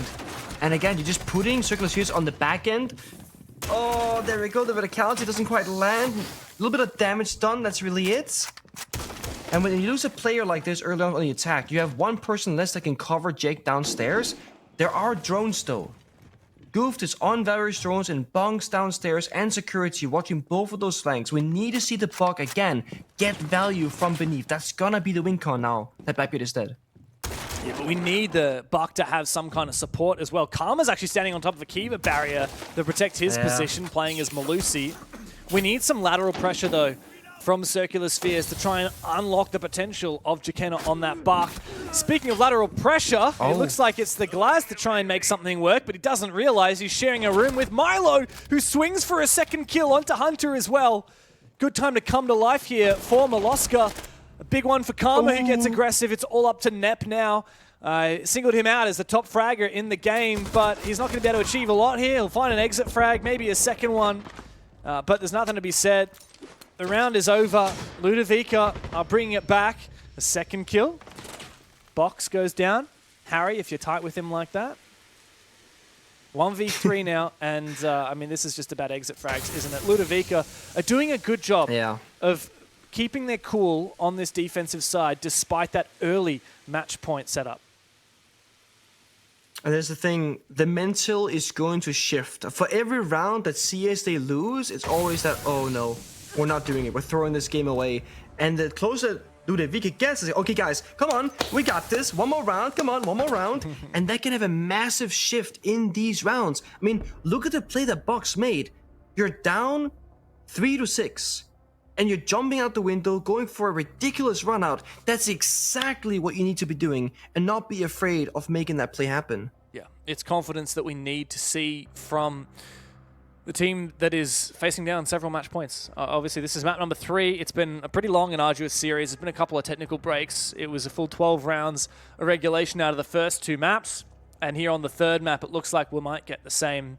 We'll definitely get at least 12 rounds out of this one now that it's 6-4, of course. Oh, sorry, actually, that's not true. If Circular Spheres win this next one, could be 7-4. We could get 11 rounds. You just leaked the script, didn't you? Guaranteed 12 rounds. I said could. Guaranteed 12 rounds would be nice. Oh, okay. Circular Spheres, okay, very nice. They're the ones who've just taken their tactical timeout. This is them on screen right now. They're having a chance to chat between them. What do we want to go for this round? We're on the attack. We've just lost 2 attacks in a row to both Bunks and Master, which means that we know it's more likely than not going to go back downstairs to the basement, which is the bomb site that they won previously. So what are they going to do for it? Defenders, protect your bombs. Let's see. Operator-wise, I mean, this is very stable, very classic. You got the mirror windows, you got the Goyo canisters, and you got traps. I like this a lot. One of the weaknesses of this basement bomb site, let's say in a 5v5 or a 4v4 setting, right? There are a lot of ways in. The hatches, the doors, the backstabs. A lot of teams will bring maybe like a Elysian or a Goyo, and that's great and all. But if you don't bring either a Melusi or a Fenrir or actual camera information like a Valkyrie or Maestro, there are just a lot of gaps to be made here. So right now, they got sound cues, they got stall deny, they got plant deny, they got the keep it for safety. They got a really good thing going on. Yeah. If they can also have a little bit of a roaming presence right now, you know, kill a couple of drones, then fall back, that's the cherry on top. Because then they're really burning down the timer as much as possible. If you have 0 roaming presence, then CS, assuming they have decent drone work, can just rush into the building, and then those Goyo canisters are not going to have that same kind of value because they'll have a lot of time to counteract it.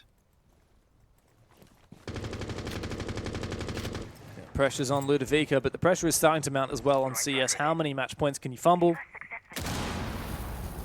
Early Goyo cleared as well, thanks to that nade. Now, last time CS attacked this bomb site, they had both the Blackbeard and the Blitz, and they rushed and planted only a minute into the round. Of course, it's going to be quite a different story this time. Hunter's Blitz has been taken away from him, and so we have to pivot. Yeah. It looks to be a bit of a slower attack. A bit of a map clear, likely the sledge to open up the floor. But with so much good site util, the mirror windows, the Azami's Kibas, and as you said, the entry denial of the Melusi, Goyo, and the Fenrir, quite a dangerous combo. It's going to be difficult when the round starts to dwindle down, especially with C4s like that. Killing Scars, that is the vertical player here from Circular Spheres. Are they going to be able to have enough to execute onto this site when it's stacked with so much util? Box is doing so much work right now. I mean, he's getting the opening kill while his team is down in rounds. He's pretty much saying, guys, we got this. Don't worry about it. 5 versus 4, just like last time. It is so valuable for the mental. Can openers are out though. Jake and BB watching over those angles. Goyo Fire already popped. And that 1C4 that got the kill was the only one they could have used for a plant deny. There is still a world here where they can plant lightly with the Blackbeard, with the shield in his back, but they would need perfect coverage with a man down. It's that, or they gotta go fishing first for a kill to then try and get the plant later on. They got 60 seconds, plenty of time, because there was no roaming presence, and those Scorpion fires already being dealt with. Well, at least Jake has spotted Cairo. He's somewhat isolated.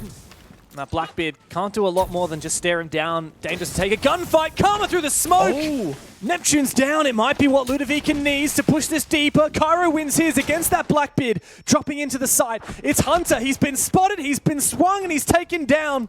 Up to Goof now, and Goofed alone in a 1 versus 5. And it looks like Ludavica will continue to push this deeper. That is a big kill, though, onto Cairo for Goofed.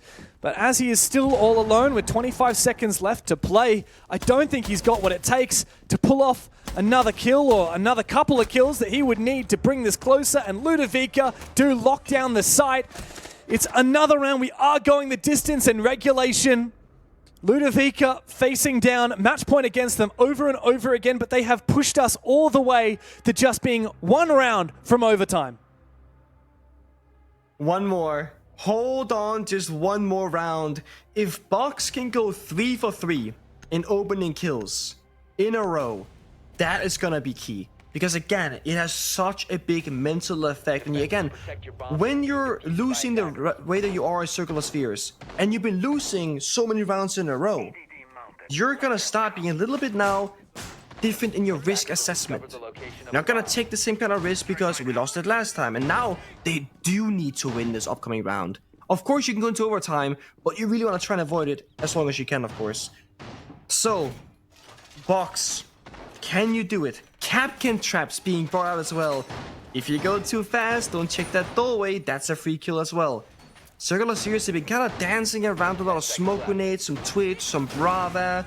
I feel like the only operator they've been clutching on is the Blackbeard. And that's a great operator to play. Get in the map, get information, whatever. But Blackbeard is like the first person to die very often. Or he's in a position where he's droning or holding an angle, and then his teammates die around him instead. We haven't really seen the Blackbeard and the team together be unified in success since the Blitzban. All right, I've just got confirmation from Production Pengu that should we head to overtime, Ludavica are on that defensive side. Now, keep in mind, should we head to overtime, we will have had 10 out of 12 rounds of this map be won by the defensive side. So that's even more of a reason why Ludavica will be hoping their most, as best they can, to push it to overtime. And why CS really need to get it done right now. Because if they don't win this round of attack, they're going to have to play 2 rounds of attack of the 3 in overtime, putting the pressure massively on their shoulders and the advantage heavily over to Ludavica. There is no time like the present here for Circular Spheres to get another attack round across the line and finally send Ludavica down to the lower bracket. And they're doing this on the tertiary bomb site. Every single time we've seen both teams attack it, they've been going directly more or less towards the site itself and trying to go for a plant. We haven't seen a full top floor clear, verticality of the sort. And Jake, who's the buck, is actually downstairs, where the rest of CS are attacking upstairs. So trying to do like a 1-2 punch, distract upstairs, find the gap for Jake. There is one player in that bomb site. Melee's the captain. He's found the gap now. Does he get the kill? Oh, he's on the other side of the wall, actually. So side is clear. It's all vertical. Yeah, but they do know about him. They started shooting a few shots his direction.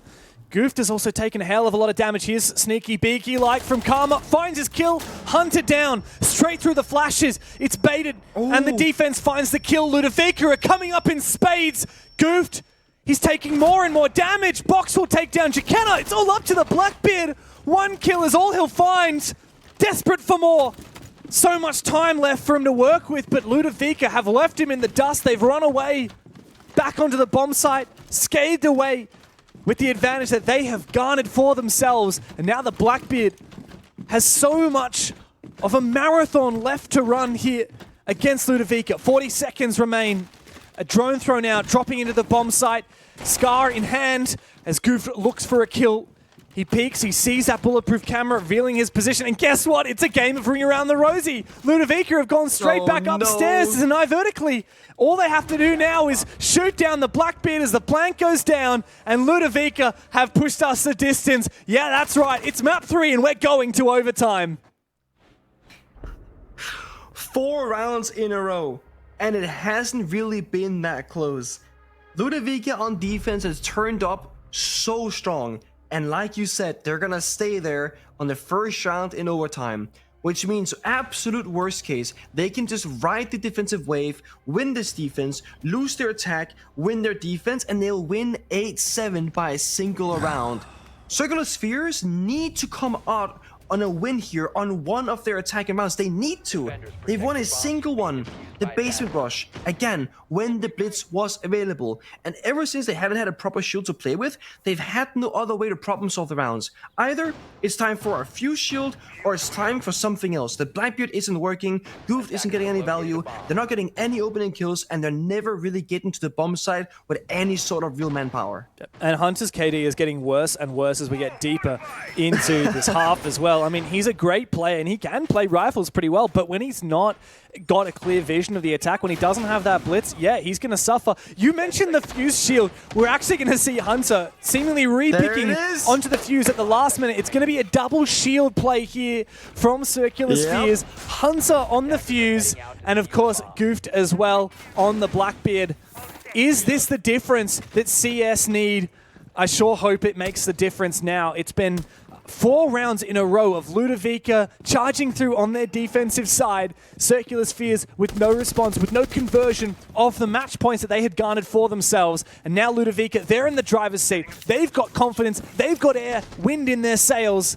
Now it's up to CS to make this comeback happen and get this done in overtime. Whether the fuse shield is the right answer strategically doesn't matter.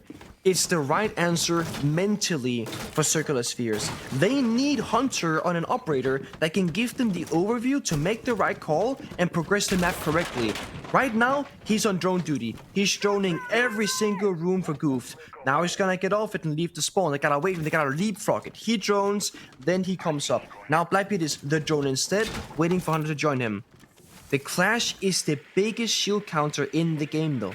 When you sap the shields, they'll get guard broken and swing the shield to the side. This Clash will be a problem. You gotta go around her or below her. Oh, a lot of damage. Hunter wants to go Stays deep alive, on this. He actually is going to push for it. Look at him go! Further and further, Jakenna comes to support, but Box takes down the Blackbeard of Goof behind, who seemingly loses his gunfight, and it's allowed for Milo to rotate over with that Clash as well. As you said, the guard break comes into effect here. This is the danger. Hunter cannot expose himself to the Clash. He'll lose control of his shield and be vulnerable for Box to take him on down. Here comes the pressure. We need to see this from Hunter. We need to see something big, but he gets knifed by Box. Can we see now shield play needed from Milo? Jake and Neptune together will team up and take him down. Finally, an advantage for CS on the attacking side. All the shields in the round, attack and defense, have died. And it's a 3v2 in favor of Circular Spheres on the attacking side. Kara and Physics now trying to hold down the fort. But they've lost all of their friends. They've lost a lot of their ground. Cairo's still loitering on this top floor. He's alone. He's on an island. And he's got 3 angry CS players ready to finally put that nail in the coffin and finally get another attack round win. If all the attackers goes downstairs, Cairo could run back up that staircase and use the verticality against them when they go for a plant.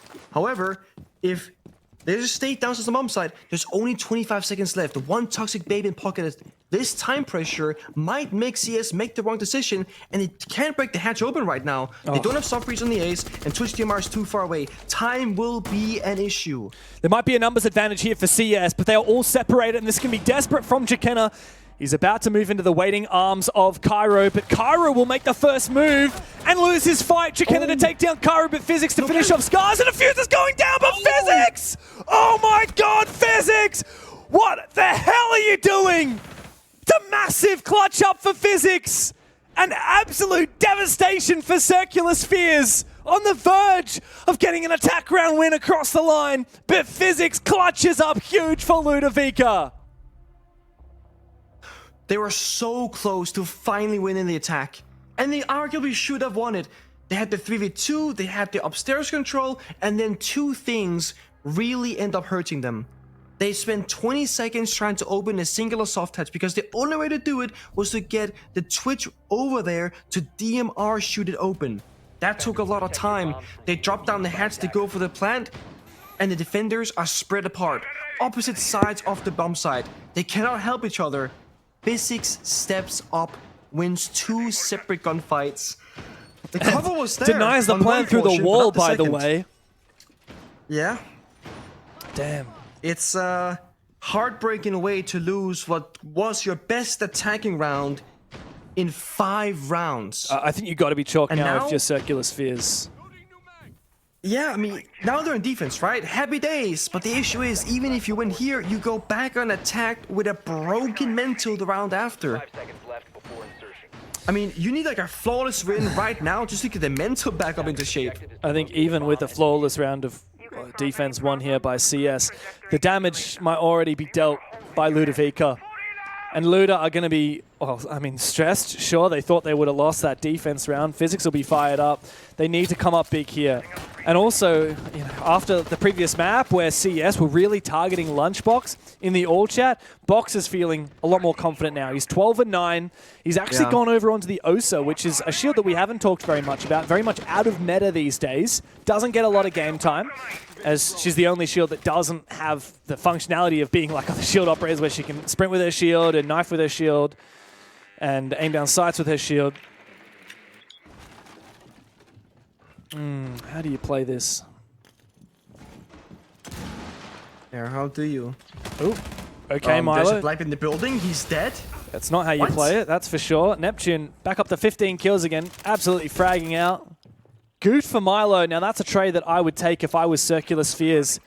You get rid of that Blackbeard, and I mean, Goofed, yeah, he's lost a bit of gadgetry, but he hasn't been in peak form in this game. A lot of work still to be done here for Ludavica. They're not looking too confident on their attacking side, as we've come to expect from both of these teams. It's definitely a worthy trade. That is for sure. The OCE is still alive. A good swing from the Scars. Aggressively lashes out, gets the kill. A risky one with 3 toxic babes in pocket, but it pays off. And Ludavica are He's stuck dead. outside the building. Jam on the wall. He's dead. Yep, there it is. Stuck in the window vault prompting. Wow. It is not a flawless, James. Very This is nearly. second best. Yeah. Yeah. Now Lunchbox in a 1v4, no diffuser to speak of, and he doesn't win that fight against Jekena, his former teammate. Lunchbox now just doing his best to try and push forward, but let's be honest, this is a done deal for CS. We are going to see a 15th round here between these two teams, and if anything, if I'm Ludavica, I might just tell Box, like, okay, man, like, you know, give it your best, but like we're going to talk strat for the next round because we need to lock in on this final round of defense here. And Circular Spheres, I mean, kind of the same story. Obviously, they need to make sure that they actually do win this defensive round, but they're the ones who are going to have the responsibility and the pressure on their shoulders to win a round of attack in overtime, which has not yet been done. And of course, as we've said, only 2 rounds of attack have been won by either team to 12 rounds of defense so far in this map. Trying to get an exit frag here of a Box. 13 kills to his name. Oh, Jekena. Mind you, Cairo was actually 0 and 5 on the side swap. He's now 9 and 10. Oh my god. Sorry, Jekena is just What have I trolling. just witnessed? Easy. Ease, Jake. Easy. All right. Alright. A consolation kill. Fair enough. Yep, saves the AWP for next round.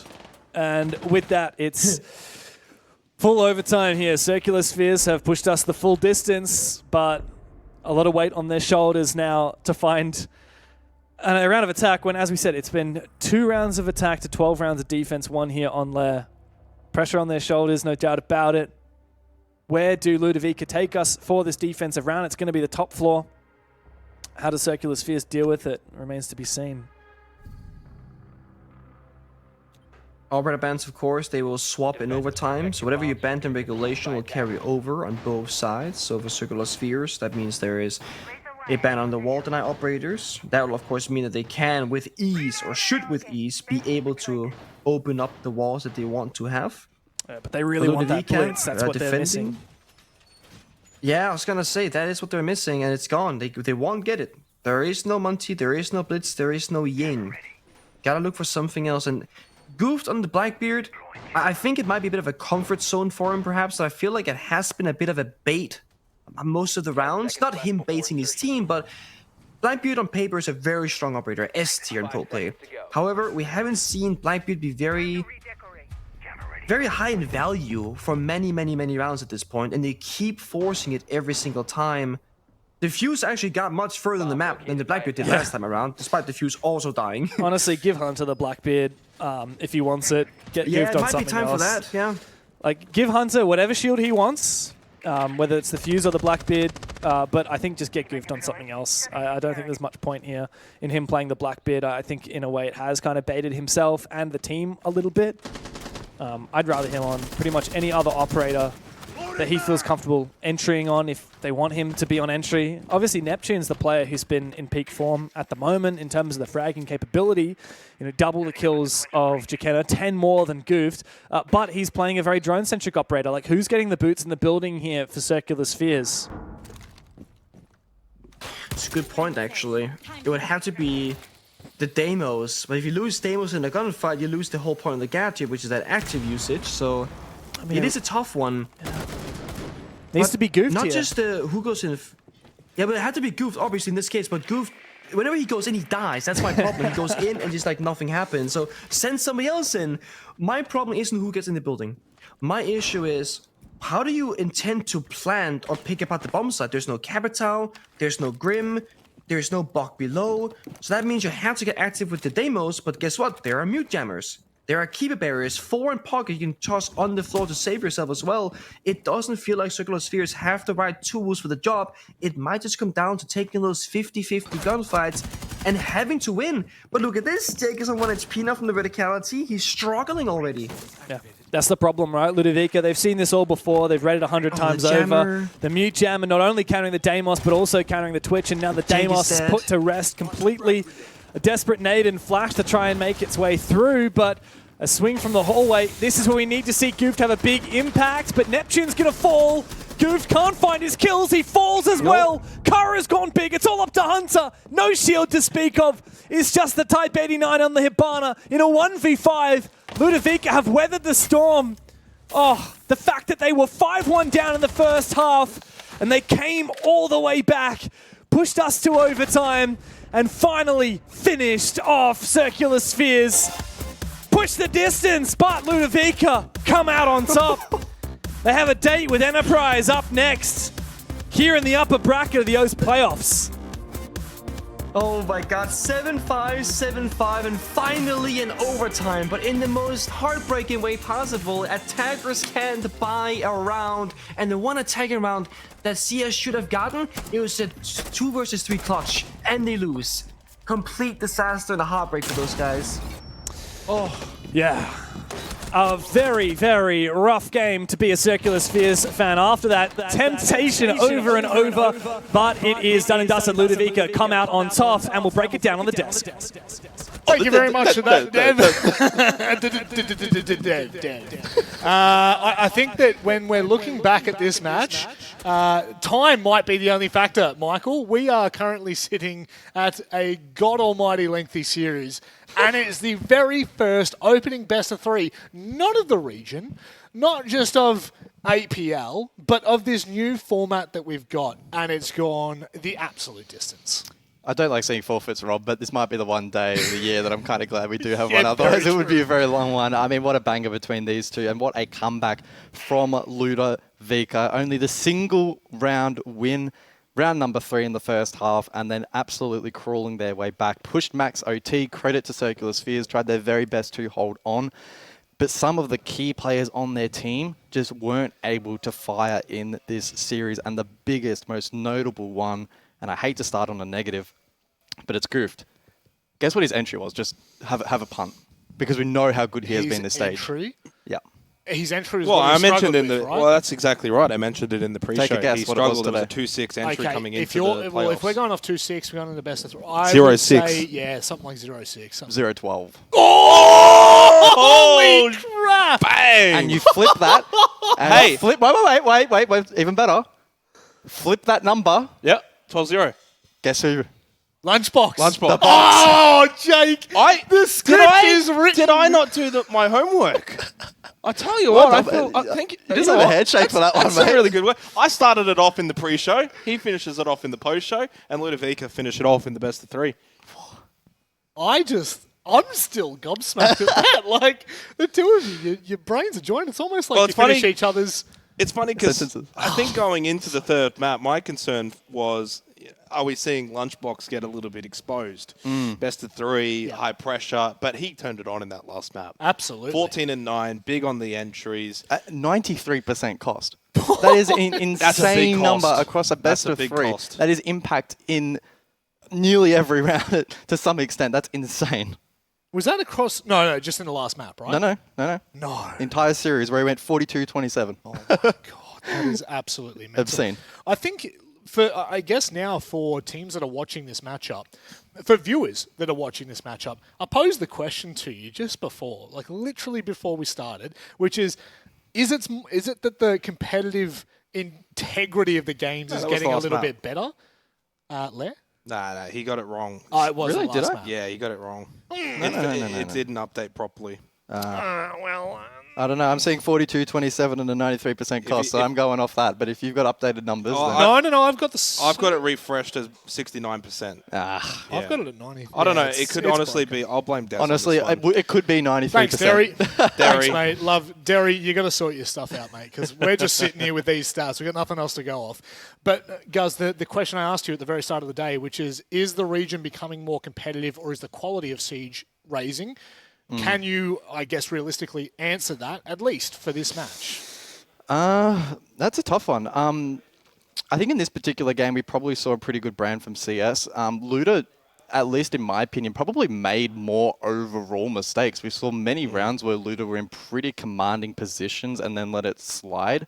And I really thought that a team like them potentially having a more fragile mental would actually probably collapse. I think Clubhouse especially, we saw some pretty crazy moments on that map especially. You know, we saw like the TK Cairo onto Milo, like that frustration looks like it was starting to set in. But they were able to let that subside. Map 3, a perfect example. Yep. A very tight competitive match. And Luda showing that they do have mental fortitude, which going forward in the rest of the bracket, BO3s is going to be critical. Well, 6-2 down, they bring it back and then they push it into overtime only to win it out. My big question was how were they going to react with Cairo and Lunchbox? And, well, you saw it. Speaking of Lunchbox, it's time to welcome him in for the interview. Let's have a chat with the young gunner. Lunchy boy, can you hear us? Yeah, I can hear you. What's up? Well, How we first going? and foremost, it's lovely to see you, and you're looking as young as ever, might I say. But one thing that stuck out very obviously to us when we saw the player cams here and there, you're jumping around a lot at the end of rounds. Were you boys up and about for that game? I don't know about the boys. I'm always passionate, so we lose a round, bit angry, win a round, bit happy. Like, you know the drill. Now, Box, I've been copying a lot of flack for glazing you over the last couple of months, especially at the start of this stage. I think it's all warranted, though. I think you've been absolutely sensational. What's been the biggest motivator for you coming into this year, and maybe any reasons that you could give as to why we've seen such a quick improvement in your game? I just don't think I worked on the last team I was on. I was dropped by CS, and I just don't think I fit into there, which was fair enough. But like under this new team, Cairo, Milo, all this experience, like it's crazy. Like they're all so good. They're basically teaching me how to play the game. Like I just love it. Like it's good. I feel like I'm at home. I feel like I'm playing well as well. So it's good. I just want to ask, Box, were you guys expecting this to be a tough match going in? Did you guys play to your expectations, you know, personally going in, like 3 maps against CS? How do you feel walking away? Obviously they're good. I'm mates with all of them. They're all crazy, but we wanted the 7-2, 7-2. That was our scoreline we gave ourselves. As soon as we lost 3 rounds on the first round, the whole like mental was chalked for the rest of the official. I mean, what's it with, like, I guess for your team, there's a lot of outside noise. I know Rob's been kind of talking about Cairo, for instance, historically has been someone that can play to those emotions. Is that very much still a factor with your roster, that you kind of play on those emotions, both good and bad? Like when you're winning, you obviously then kind of play off of that for the positive, but then if things aren't going well, do you kind of sink into your chairs a bit? I mean, you guys were watching. We were 5-1 down, right? And there weren't a lot of comms happening. Pretty sure at the half, our coach Twent, he was like, "Lads, like, let's get loud. Like, we're still in it. We're not out till we're out." And round by round, we took it round by round, and the OT defense came to save us. No one can attack on Lair. That's so true, mate. No one can. Evidently not. I got like a two-part question, but I'll ask the first part. You have been notoriously known as a bit of a shit poster. That's why when you went on to Circular Spheres, I don't think anyone batted an eyelid at it. In fact, many would have thought you were at home there. What do you think for yourself moving forward? I guess what do you want people to know outwardly facing to the audience? Because you have been known alongside Jay Kenner and all those boys to have a bit of a laugh, but now you're kind of, it sounds like you're taking a little bit more of a serious turn. So is that kind of what you want your, I'm not going to say legacy, we're not going to talk about that, but is that what you want your outward personality to kind of show? I mean, lots of people know me. Like, I like to have fun. I would say I have a bit of a like stupid personality. I get rounded a bit, but like the goal here is like always to make EWC. Like that's what we're trying to do. So like in the game, don't care what I say outside the server, but in the server, like we're serious as. It's lovely. And you also, just very quickly, a follow-on from that, you're talking about playing with like a lot of, I guess, experienced players. You've got Cairo, you've got Milo, who hasn't been around forever, but apparently can jump straight back into the server and do the same thing. You got President as an analyst, or is he? Yeah, I thought he was coach. I don't know what he does. Yeah, okay, he's fantastic. We love to hear that. And you've also got Twen, who's been through all of this many, many years ago, trying to break through. What's your key takeaway been since you've joined the roster? Honestly, I don't even know. They're all just good. Like, I honestly don't know how to answer that. Like, I've just slotted in. I didn't slot in my old team, I've slotted in here. That's like the best way I'd describe it. Very quickly, Box, we'll let you go after this one, I promise, because obviously you've got a game coming up soon, but I did want to actually get your thoughts very quickly. Is it a positive or a negative in the fact that you've now got to go play again, back-to-back, another best of three? Or is it like, you can find the negatives, but the positive is you guys are also kind of amped up, ready to go. It's almost like a scrim block. Oh, it's definitely a negative. Like, we finished that. I literally went, like, before I joined the interview, I was like, oh, like, how long do I have? They were like, oh, yeah, like 2 minutes or something. I literally had to, like, go walk around the house. Like, my heart's pumping, like, adrenaline, like... Yeah, so definitely not good. Definitely would want a bit more of a break. Well, Jake, do you want to throw the interview then? No, honestly, Box, it's been sensational to watch you. We'll give you now your... Never mind, we'll give you the room, mate. What would you like to say before we let you go? Robert! It's a bit late. We are still LFO. Shout out my team. They're so good. Yeah, wonderful. Love your work, Lunchbox. Hopefully we see you back in the interview a little bit later. See you in 3 hours. I'll see you in a bit. Yeah, mate. See ya. What a you stitched me up there, big boy. I did. I thought that was a good play. I really like that from Yeah, you, though, that because was you haven't not done bad. something like that for a long time. No, we had to keep you on your toes. Look, a couple of takeaways for Lunchbox at the very least. There you go up against Enterprise in literally an hour's time. It's not a quick turnaround. Less than an hour. Yeah, less than an hour now. The hour time, just for all the viewers at home, of course, we have an hour end-to-end. The way that works is the second you finish playing, there's an hour break until we have to start the next game. That is not a lot of time, but in retrospect, like Xenox is kind of saying, you're going into it warm. What's your takeaways as we look to this matchup? I mean, it's going to be tough, as Lunchbox kind of alluded to, both physically and mentally, quite a demanding match, especially considering not only Max OT final map, but having to forge through a 5-1 deficit as well, right? We'll see how they go in this matchup. A bit concerning for me to hear that maybe the comms started to go down a little bit when they're trailing. They did get saved a little bit in terms of their defense, but who knows? We'll kind of have to see what EP have to show today. I think you can certainly say there are negatives. Sure. I think you'd be very disingenuous if you were to say, nah, it's all good, keep going, playing. These guys are gamers, they play. But, you've just played a grueling best of three. If they had a 1-2-0 quite quickly, then maybe I'd be less on that. But that's a grueling best of three, right down to the wire. OT, last map. You get a pretty quick turnaround. Go get something to eat. You don't really have a lot of time to focus on the game. You got to strategize. You got to do your vetoes. There's a lot that has to happen. But what I will say is, you're also off the back of a win, and a win where you were a bit flat.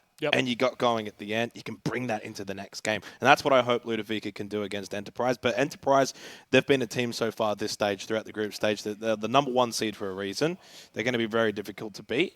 And they would have also sitting back, just chilling, watching, and seeing what Ludavica's been up to. Certainly so. I'm actually looking forward to breaking down Enterprise, as they have had a fantastic group stage, but it's playoffs time. Unfortunately, we do have to go to an extended break because we need to give the team some time to recoup, to say the very least. Go grab yourself some food, grab yourself a drink, maybe do a Jake. We'll go outside, we'll get some fresh air. We'll be back after this.